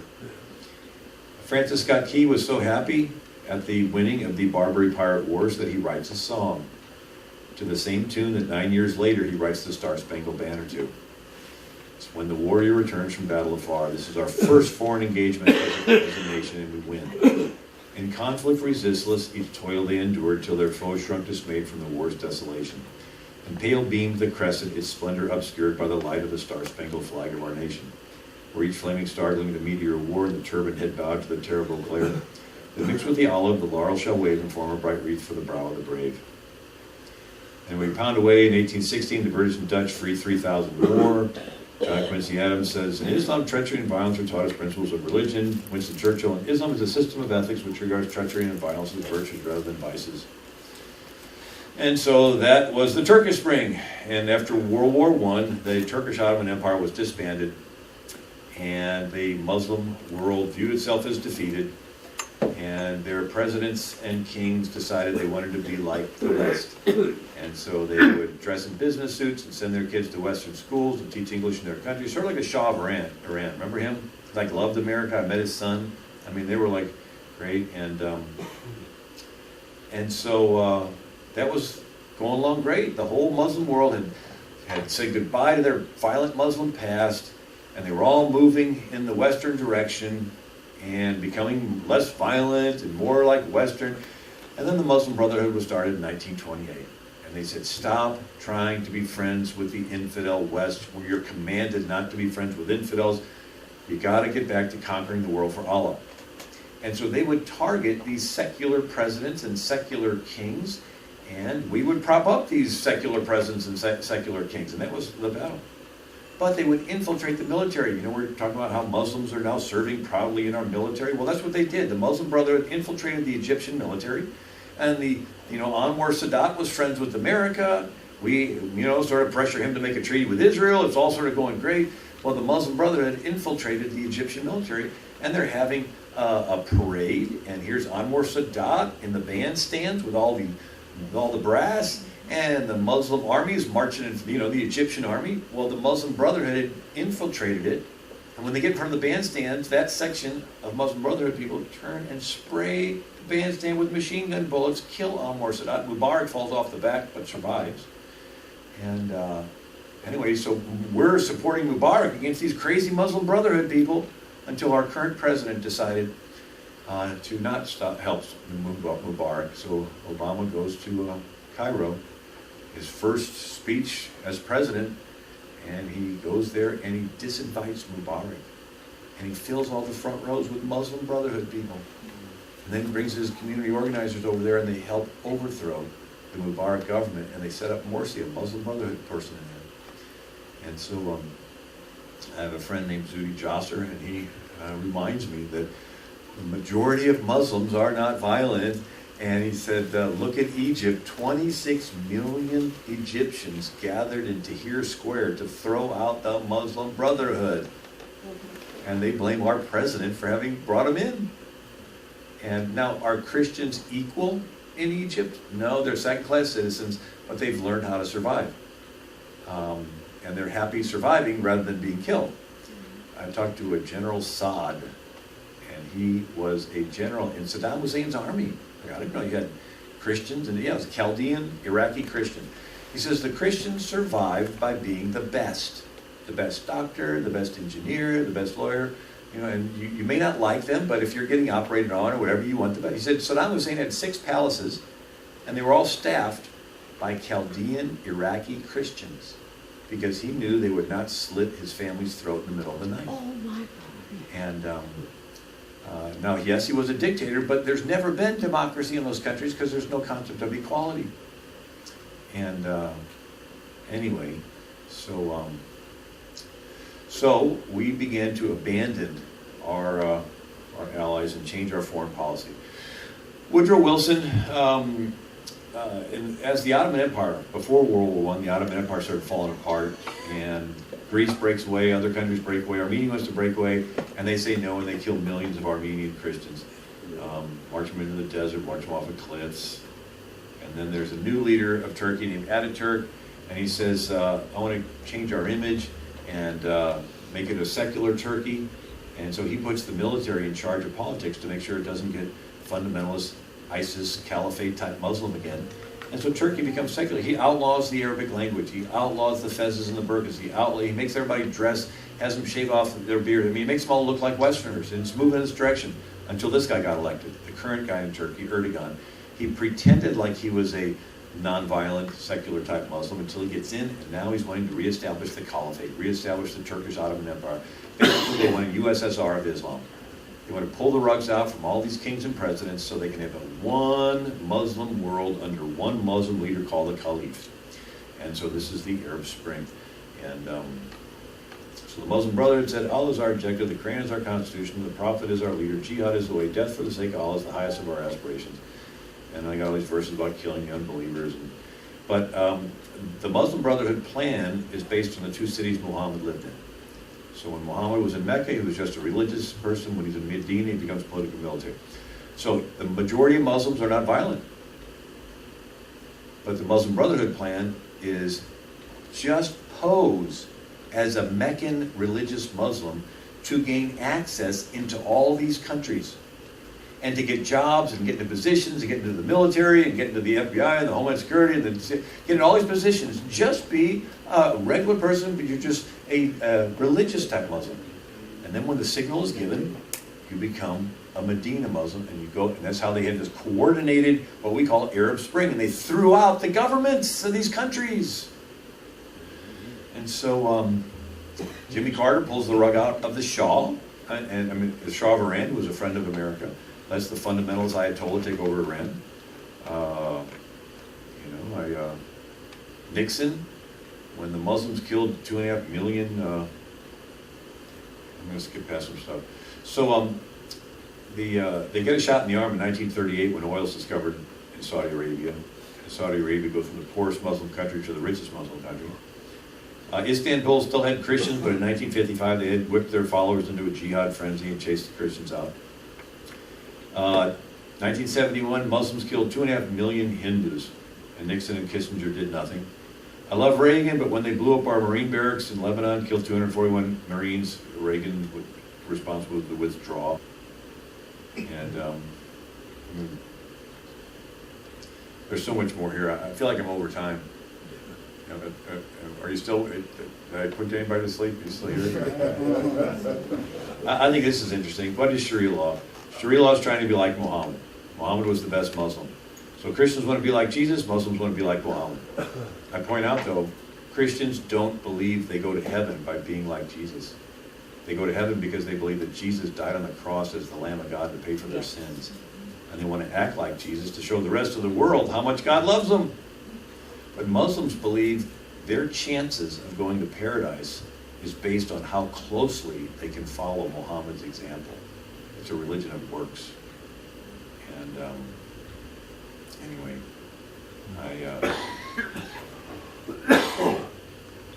so they want to be like Muhammad. So what Muhammad permitted is permitted, called halal. What Muhammad did not permit is not permitted, called haram. Muhammad liked cats. Cats are halal. They are permitted. Muhammad did not like dogs. Dogs are haram. They are not permitted. So all of the Sharia law is based on Muhammad's preferences, and it's the local imam that keeps the list. So the Muslim will go to the imam and says, is this permitted? Yes, that's halal. Is this permitted? No, that's haram. Halal, haram. And you just ask the imam, and he's the one that tells you. So it's not a personal religion. You don't have any personal relationship with God. It's just the imam that tells you. And as long as you're keeping the list, that's what they think. It increases your chances. People say, I read the Quran. I know Islam. No, you don't. Most of Sharia law comes from other than the Quran. So the Quran is private revelations to Muhammad in Mecca, peaceful verses, Medina, violent verses. Most of Sharia law comes from the Hadith. These are 60,000 stories remembered about Muhammad by his wives and warriors. The Surat is the first thing I'd recommend reading. It's the biography of Muhammad, written 100 years after his death, talking about all the battles. And then there's 1,400 years of Muslim scholars interpreting the Quran, the Hadith, and the Surat. All that together is Sharia law. It determines what to believe, what to eat, how to dress, when to pray, what direction to pray, what position to be in, how many wives you're going to have, the correct way to beat a wife. They actually have hadith. Well, you're not supposed to raise your hand over your head when you strike her. And you shouldn't strike her on the face, just elsewhere on the body. This is the way Allah is showing honor to the woman. I think I understand it. Who must accompany a woman in public? Ladies, you cannot leave the house without a male relative. Now, if you do, you could be raped, and if you're raped, it's your fault for allowing yourself to be used as a tool of Satan, the 10th command. And, guys can marry girls as young as 6. To divorce you, all you have to say is, I divorce you. You can't even go back in and get your clothes. And now, how do moderate Muslims who believe this is all going to happen in the future, how do they turn into fundamental violent Muslims? Well, here's President Bush, the first president ever to speak in a mosque, take off his shoes. Why did he do that? He just thought it was another political constituency. You want senior votes, go to senior center. You want youth votes, go to youth hall. Well, you want to go to get Muslim votes, go to a mosque. So for political reasons, he's the first president to celebrate Ramadan in the White House. First president to put a Quran in the presidential library. His wife puts on the Muslim veil, and Nancy Pelosi puts on the Muslim veil, and Hillary Clinton puts on the Muslim veil, and then they have 3,000 Muslims praying on our U.S. Capitol lawn. What would we think if Billy Graham had a crusade in downtown Mecca? We'd think, we're, Muslim in the Democrat Party, One Nation Under Allah, with a high school in Colorado saying the pledge, One Nation Under Allah. Public schools now having kids practice to say Muslim prayers. There's a father in Texas was all upset that his kid was having to learn the 5 pillars of Islam. And he says to the school, why can't they learn John 3:16? They go, well, this is mandated by the state curriculum. It's like, who was sleeping to allow this to pass the Texas legislature? And now they're finding out that the public school textbooks, the companies that publish them, have largely been bought out by Muslims. Mm-hmm. And so they write in there that the Jews and Christians claim this, but then they talk about Muhammad as if it's fact, I took this picture of a bumper sticker in Virginia. Issuing Islamic postage stamps. What would we think if Pakistan starts putting out Christmas stamps of Mary and baby Jesus or something? And I put this picture in there. You got to look at it for a second. Smile. Oh. Get it? Taking a picture. Who's who? Swearing in upon a Quran. Why is that a problem? Well, the Quran says that it's superior to every man-made law. So how can you swear to uphold the man-made constitution upon a book that says it's superior to man-made constitutions? And the Quran says it's okay to lie and be subversive to throw out man-made law so that you can subvert it. So people say, well, Jews have the Siddiq law, and Sharia is sort of like that. No. After the diaspora, when Jews were scattered, Rome was destroyed, and Jews were scattered all around the world. There was a Rabbi Samuel in Persia, and he came up with a saying, the law of the land is the law. In other words, Jews are scattered to Germany and Spain and Europe and Persia, and our goal is just to survive. So live by whatever laws of the country you lived in, and you can practice your Jewish faith in your home and neighborhood. Now in Europe, Jews were not allowed to live outside of their neighborhood through the Middle Ages. and their neighborhoods were called ghettos. That was the name of it. And in one sense, it was a taking away of their right, but on the other side sense, it preserved Jewish community. And so after Napoleon changed the laws in Europe, Jews could live anywhere they wanted, but in a sense, it started to cause the emphasis on the Jewish community to sort of change. And anyway, so the law of the land is the law, is this idea that you just live by the laws of the country that you're in, and you practice your Jewish law in your home and in your family and in your neighborhood. There's no command for the Jews to be subversive and throw out the laws of whatever country they're in, and to force everybody to worship Yahweh at the point of a sword. And they never would anyway, because the God of the Bible is one that respects your free will. And but not so with Islam. They believe that their law is superior, and it's okay to be subversive to make it superior and then force people through the edge of a sword to submit. The head of NASA said, the president wants me to find a way to reach out to the Muslim world and engage much more dominantly Muslims to help them feel good. I talked to a guy that worked at Goddard Space Center. He says, when he heard this speech at the head of NASA saying we're supposed to, he goes, we don't have any Muslims working here. What is this? And so there's so many Muslim imams that have access to the White House, the Deputy National Secretary, Attorney General's office. Prince Al-Walid bin Talal, nephew of the King of Saudi Arabia. He is one of the richest men in the world. He donates money to families of suicide bombers and supports care and Islamic studies at Harvard and Georgetown. And in 2005, he bought an interest in News Corp, which owns Fox. And that's about the time that Glenn Beck left Fox.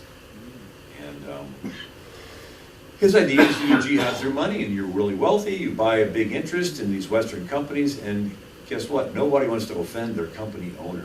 So everybody in the company voluntarily submits to Islamic Sharia law. And so how do moderate Muslims turn into violent Muslims? What would we think? What would you think? If you were a moderate Muslim and you began to see something that never happened before, President bowing to the King of Saudi Arabia, taking off his shoes, visiting a mosque, saying whatever we once were, we're no longer a Christian nation. Imagine the King of Saudi Arabia saying, whatever we once were, we're no longer a Muslim nation. President campaigns for Odinga, who promises to bring Sharia in Kenya. And when he loses his followers riot, kills a whole bunch of people. And so these are Muslims who are jobs in our government. And here's Arif Ali Khan, who's the deputy mayor of Los Angeles. And he stopped the tracking of terrorists in Los Angeles. And he did such a good job that he got chosen to be a key member of Homeland Security. Oh. And it just came out today that in the tracking of the terrorists that Los Angeles used to do, they were tracking the group that Farouk Saad guy was a member of. And they were doing an investigation into this guy, and they could have caught him and they could have prevented it, and because he had a garage full of bomb-making stuff, but they shut down the whole department, and they actually deleted all the files that they had gathered on all these people, because they didn't want to do profiling. And so that person is now a member of Homeland Security. Kareem Shore is the devout Muslim from Damascus, and he's a member of Homeland Security. Rashad Hussain is a Deputy Associate White House Counsel. He has Hafiz, he has the whole Quran memorized. He says the president is Educator-in-Chief to America on Islam. Oh. Dahlia Maghed, the first veiled Muslim woman advisor to the president, she said Sharia law is misunderstood. It's gender justice. Here's the head of Homeland Security. My job is to give voice to the plight of Muslims. I see his face whenever I go through TSA. The president's senior advisor is Valerie Jarrett, born in Iran. And then they're infiltrating conservative groups. So here is Suhail Khan, and he and his family helped start the Muslim Brotherhood front groups in America. And he is a member of the Conservative Union and CPAC. This idea that if you say you're for lower taxes and you can give money to conservative groups, it gains a lot of access. These are Muslim Brotherhood associated groups in America. Hillary Clinton's right-hand person, Huma Abedin, has connections with the Muslim Brotherhood. And she helped Hillary to rebuild mosques in 27 countries. So you know all those Christian churches that are being destroyed and blown up? We're not rebuilding those. We're rebuilding mosques and spending millions of dollars. It's part of the U.S. State Department and U.S. Ambassador's Fund for Cultural Preservation. And so that's what Hillary was doing. Then Hillary meets with the OIC, Organization of Islamic Cooperation. These are the richest men in the world. They're the leaders of 57 Muslim countries. They started their own inner circle of the UN. So the UN, Eleanor Roosevelt had the Universal Declaration of Human Rights. You can leave a religion, you can join a religion, you can be a woman and be equal, you can do all this stuff. Well, these Muslims said, no, we don't like that. So they started the Cairo Declaration of Human Rights, which says we want Sharia law, where you can have 4 wives, you can beat your wife, marry 6-year-olds and everything. And so they have lots of money. And so they're buying more and more influence in the UN. And there's one issue that they went pushing to get passed. What is it? Resolution 1618. They want to stop the world from insulting Islam. And so when you think of it, the gospel insults Islam. If you were to say that Jesus is the Son of God that died on the cross to pay for your sins, is the Lamb of God, if you were to say that on the streets of Saudi Arabia, they would kill you. And they would kill anybody that would convert. If you were to say Jerusalem's the capital of Israel in Saudi Arabia, they'd probably kill you. Matter of fact, if you say anything that's other than Islam, they consider that insulting to Islam. Anything that's not Islam insults Islam. So when they say they want to stop people from insulting Islam, they're saying they want global Sharia law. Now when you look at 1400 years, wherever Muslims conquer, the people they conquer are forbidden to insult Islam. And so when we are really careful not to insult Islam, we have submitted to Islamic Sharia law. So Hillary meets with these people at a meeting, and she promises to help them, and they're on record for thanking her for her promises to help them get this anti-blasphemy law passed to stop people from insulting Islam. Within the next year, Hillary pulls all the security forces out of Benghazi.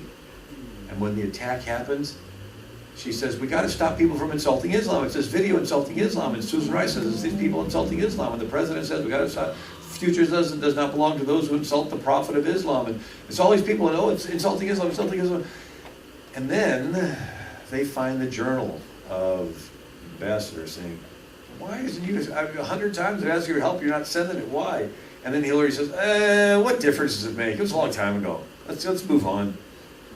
Now they're finding a whole lot of her emails were inventory lists of guns being moved from Benghazi to Syria and Turkey to arm the Muslim Brotherhood. So the goal has switched from fighting Saddam Hussein and war on terror and our brave men and women over there fighting.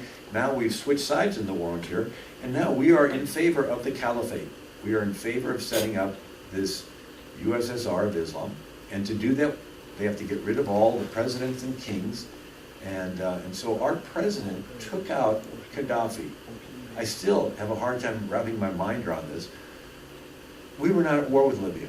Libya had not declared war on us. And here our president decides to use our military to just take out the leader of a nation. Why? So that the Muslim Brotherhood could take over Libya. And then they're moving the guns and the weapons from Libya through Benghazi on these boats, and the emails list the names of the boats and what RPGs and what guns are on which ones, and they go to these sort of middle, smaller sized ports in Turkey and Syria, so they're not watched as much, and they're taking these guns and they're arming the Muslim Brotherhood and training them at a secret base in Jordan. Why? Because they want to take out Assad. They want to get rid of all these different leaders so that Erdogan of Turkey can be the new caliph. And Russia decides to come to Syria's rescue. And these Muslim Brotherhood people, armed by America, trained by America, decide to go into Syria and Iraq and kill the Christians and call themselves ISIS.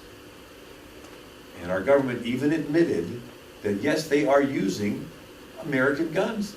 They got them from the bases. So when our president said war in Iraq and Afghanistan over and he pulled all our troops out, he just happened to leave all the bases and all the guns and all the weapons there. And then he lets 5 Muslim generals go from Guantanamo Bay in exchange for a defector. Remember that Bergendahl, whatever his name? And so they're going over there, and they're leading ISIS. And so here's a Fox insider. Judge Napolitano, Hillary Clinton approved arms for terrorist enemies of the U.S. Here's a Fox exclusive. Docs show weapons going from Benghazi to Syria. And that's the different ports. Borj, Islam, Banias, there's these minor ports there. And here's his Obama pulled out too soon, left all the weapons there. Leaked docs reveals who's behind jihadist ISIS recruitment. Declassified docs, Obama ordered the CIA to train ISIS. Hillary aided the rise of ISIS. We're still selling billions of dollars of weapons and Apache helicopters to countries that are supporting Hamas and other terrorists. These are the cities that our founders, or young men and women, fought to free from Saddam Hussein. Now they're being taken over by ISIS. And they want all of that. And they want all of that. And there's Israel. Oh, Does anybody honestly think that if America abandons Israel and they get taken over by the Muslims, that all of a sudden all the Muslims in the whole world will be peaceful? No, it's going to be the exact opposite. If, God forbid, that would ever happen, and it won't happen, but every Muslim in the world would say, it really is happening now rather than later. And every single one of them is going to go from the future peaceful moderate camp, boom, into the now violent camp. It's really happening, and we're going to see, anyway. And then, this was Tom Trento, went over and met with one of the Israeli defense personnel, and he talked about the threat to America coming from South America. And lo and behold, we see rising populations of Muslims in Latin America. So 12% of Trinidad, 15% of Guyana, 25% of Suriname. Hugo Chavez had been bringing Muslim terrorists over from Iran to Venezuela, teaching them Spanish, sending them north, and in exchange for sending Venezuelan uranium over to Iran. And they've infiltrated the drug gangs, and they're coming across our southern border. And then the Saudis and other wealthy Muslims meet with the Chamber of Commerce in Peru and these countries and say, we want to bring money to your country, just let us build mosques.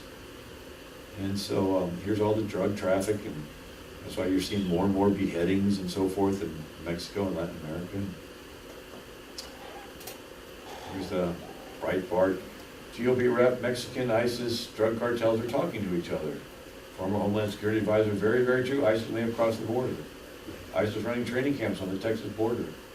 Nightmare on the border. ISIS Mexican cartels teaming up. Alan West, a marriage made in hell. These are the children that the president let into the country. And then he's just let, I think, 200,000 convicts out of the prisons. And Plato mentioned that 3 ABC in his Republic. He says that when a democracy would turn into a tyranny, the tyrant would free all the prisoners and arm them to become his mob to punish anybody that would disagree with him. CIA agent reveals startling inside information. Terrorist army pouring into the USA right now. Taj Pummel, former CIA agent, reveals startling information. And Texas sheriff reports ISIS terrorist cells crossing southern border. That's a Fox News. This is Ferguson, Missouri. Somebody held up an ISIS sign. It was Jake Tapper. I lived a half an hour from Ferguson. 99% of the people riding were not from Ferguson. They were all the Occupy Wall Street Acorn people that were brought in and trained. And then they went from there to Baltimore, so rent a mop, you know. And so the thought is, are all these Syrian Muslim refugees and children from Latin America and all these people that are being brought in, are we being set up for an Arab Spring? Simultaneous Baltimores and Fergusons and Paris and San Bernardino's all across America building up to a head before the next election. And then somebody's going to say, the president needs to declare this a national emergency. And then they'll say, the media will say, the president needs to declare this a national emergency, national emergency, national. And so we'll say, okay, national emergency. Once he does, all the executive orders that go back to Kennedy's Bay of Pigs kick in. And the president gets complete control over the radio, TV, internet, telephones, food supplies, water supplies, financial transactions, can move whole population groups, can take away everybody's guns, suspend all civil rights. And I hope that it's total speculation, that it's completely wrong, totally off the wall, it'll never happen. But we are bringing them in, and there is no background checks going on. And our government is suspiciously not letting Christian refugees in, and yet they're the ones that are really being persecuted. Here's one, revitalizing Detroit, 50,000 Syrian refugees. News report, terrorist wildfires. This is 2010 Muslim populations in the country. We got some in the end. When you stand back and look at history, you see trends, and there's a trend in Europe. Europe went from a Judeo-Christian past to a secular, free-sex, gay-neutral, and now Europe's going into an Islamic future. So Europe used to be Catholic, and then a Protestant Reformation, and then Jewish neighborhoods, right, the ghettos. And then Europe went to neutral with the French Revolution. Robespierre puts a prostitute in Notre Dame Cathedral, covers her with a sheet, and they chop off 40,000 heads in Paris, and Napoleon spreads the French secularism on Europe, and Europe becomes secular. And then it's free sex, and anything goes, and into Europe comes Islam, and it slams the car into reverse, and they're taking over cities and saying you can beat your wife and honor, kill your daughter, and call Jews apes and pigs, and Europeans are scratching their head thinking, how did we get here? Well, once you go from Christian into the gay agenda, you have no moral standing on which to say no to the rest. So the gay agenda, the attack on marriage and all that, that's simply a creative way to cut ties with the Judeo-Christian past. And it's just a temporary phase until it gets taken over by Islam.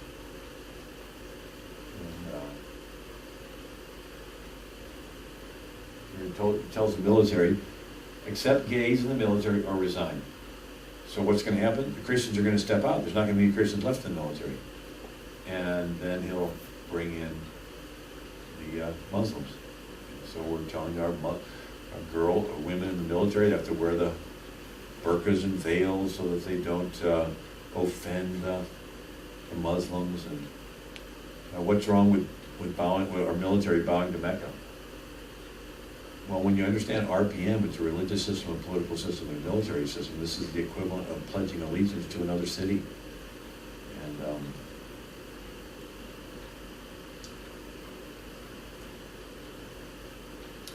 so the ACLU, atheist homosexual left, wants to prohibit public Judeo-Christian expression, and the fundamentalist Muslims want to prohibit public Judeo-Christian expression.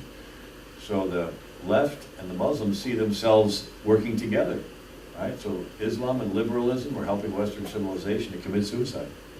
Here's David Horowitz, a quote, "The unholy alliance between the left and radical Islam presents the greatest threat the United States has faced in our lifetime." And in a sense, the left, multiculturalism, diversity, pluralism, is the AIDS virus of Western civilization. Normally, if you have a healthy body and you have and a virus comes in, your white blood cells attack it.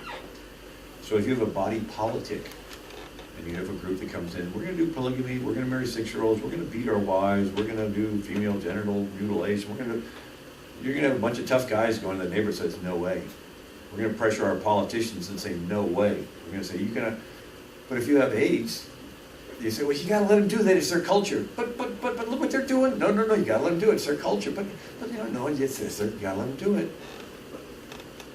And if you think of it, I was speaking one place, and afterwards a SWAT team officer came up and he said, you just described the gangs I deal with every day. You join the gang, you leave, they kill you. You join Islam, you leave, they kill you. And so imagine if the Bloods and the Crips and MS-13 gangs started calling themselves a religion. Oh, it's a religion. Well, then you can have your vigilante justice, and you can have your pimps and prostitutes. What if the KKK or the Mafia started calling themselves a religion? Oh, you're a religion. Well, then you can have your lynchings, and you can take over these neighborhoods. What if Hitler started calling Nazism a religion? Oh, Jews are Untermenschen. We can teach that in schools. That's just part of their belief, right? Anyway. So 10 years ago in Germany, there were 3 mosques. Today there's over 200. And they call them, there was the police commissioner in 2011, Turkish Muslim immigrants are imposing no-go zones at an alarming rate. France, 751 neighborhoods, zonas urbanas and cibles, all around Paris.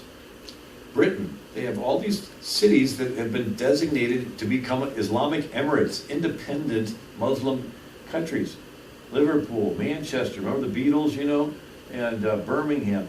And so they've taken over and they say, this is now Islamic soil and we're going to practice Islamic law. And the number one name for newborns in London is Mohammed. And Belgium's 20% Muslim, and largest mosque in Europe. Italy was not supposed to be higher than the Vatican, but they did it anyway. Netherlands, 40 no-go zones, and most of southern Holland is Moroccan Muslim. Sweden, Malmo, the city is now 25% Muslim. Jews are moving out. The number one crime in Norway, Sweden, and Denmark is rape. Muslim immigrant men raping European women. I don't know if you saw some of the news reports, but there's a Muslim imam in the United States that says Muslims should be allowed to take Christians' property and so forth, rape their women. There's a news report in Norway. Every rape assault in the city of Oslo in the last 5 years have been committed by a person with a non-Western background, a Norwegian euphemism for Muslim.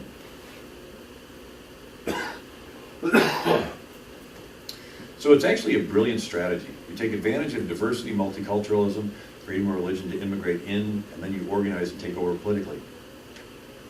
And so you immigrate as a religious person into the host country, and then you increase and demand political accommodation, and you eliminate. And so in nature we have domestic species and invasive species.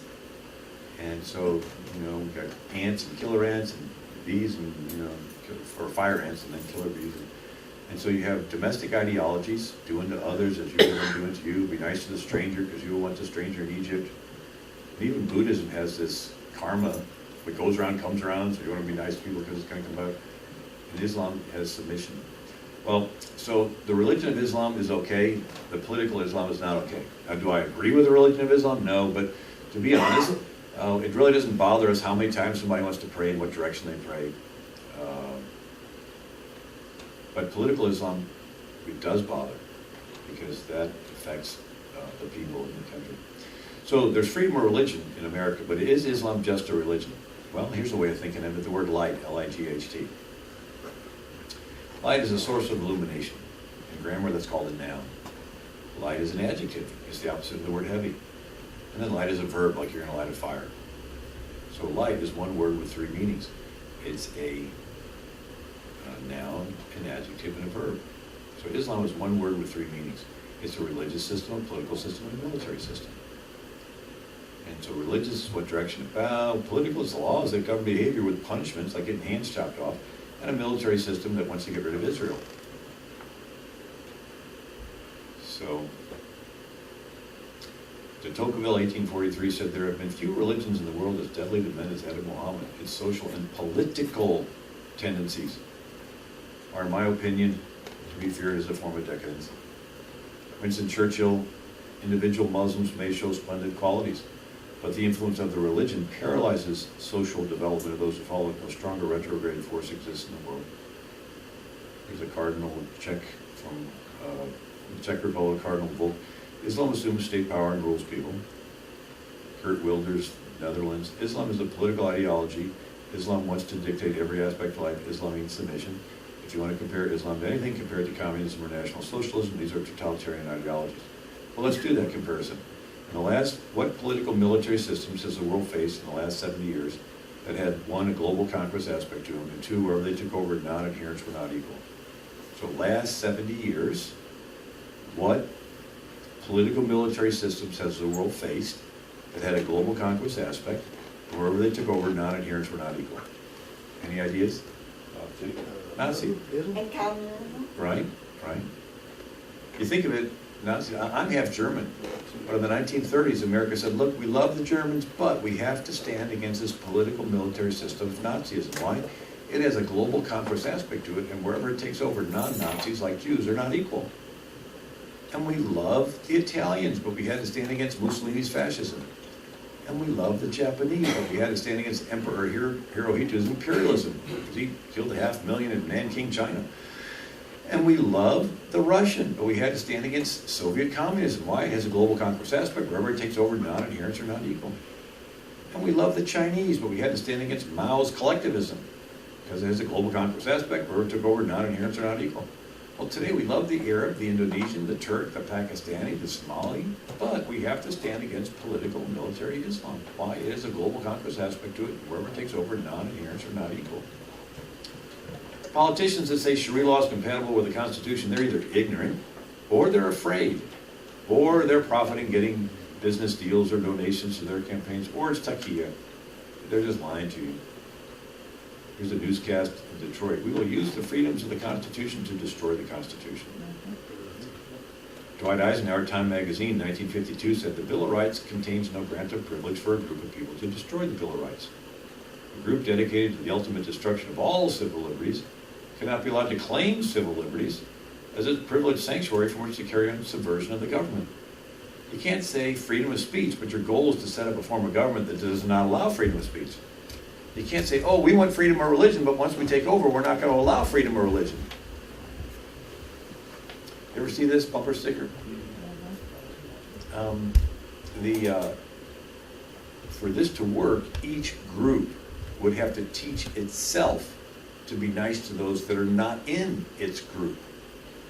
And so you see, Judaism says be nice to the stranger because you were once a stranger in Egypt. Christianity says do unto others as you would have them do unto you. Buddhism says karma, what goes around comes around, so you want to be nice because it's going to come. But Islam has submission. Now, my son was little, we got him a goldfish, got him a couple more goldfish, then we got him this betta fish. Stuck it in the bowl.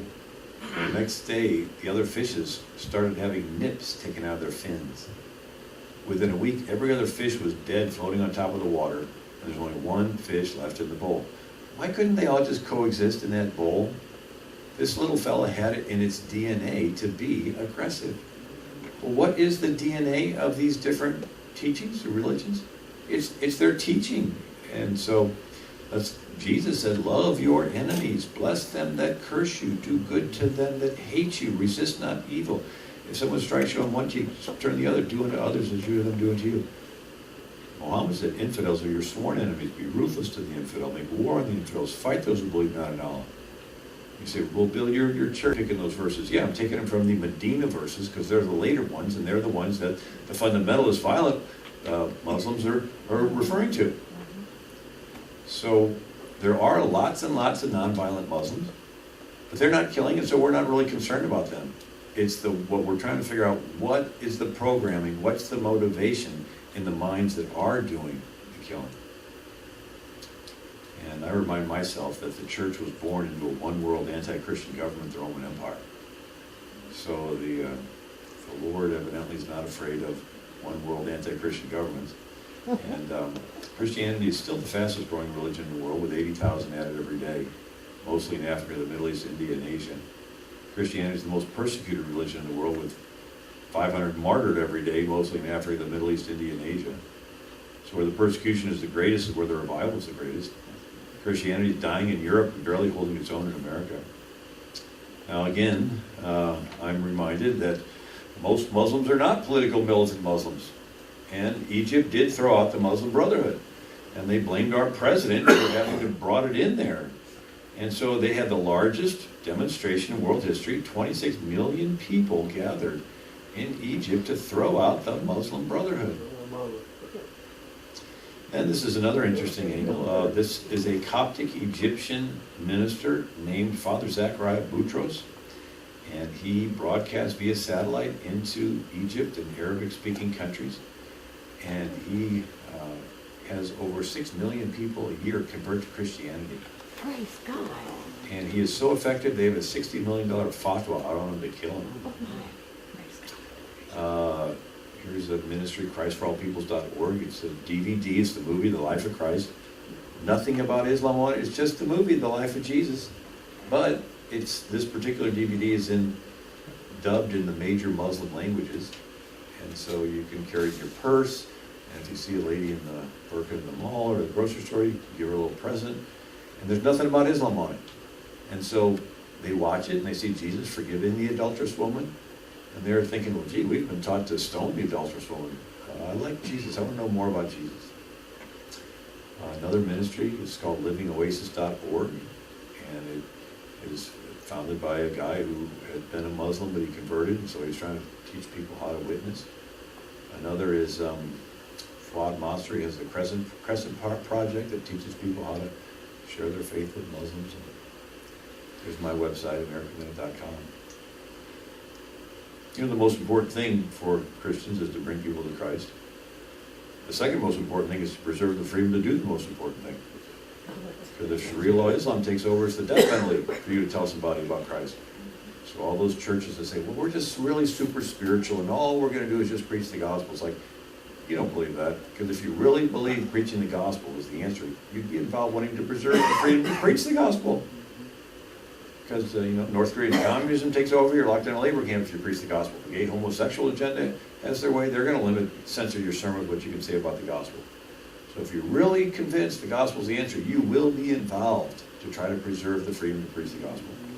And Proverbs 13:22, a good man leaves an inheritance to his children's children. What type of inheritance are we leaving if they don't have the freedom to believe the scriptures?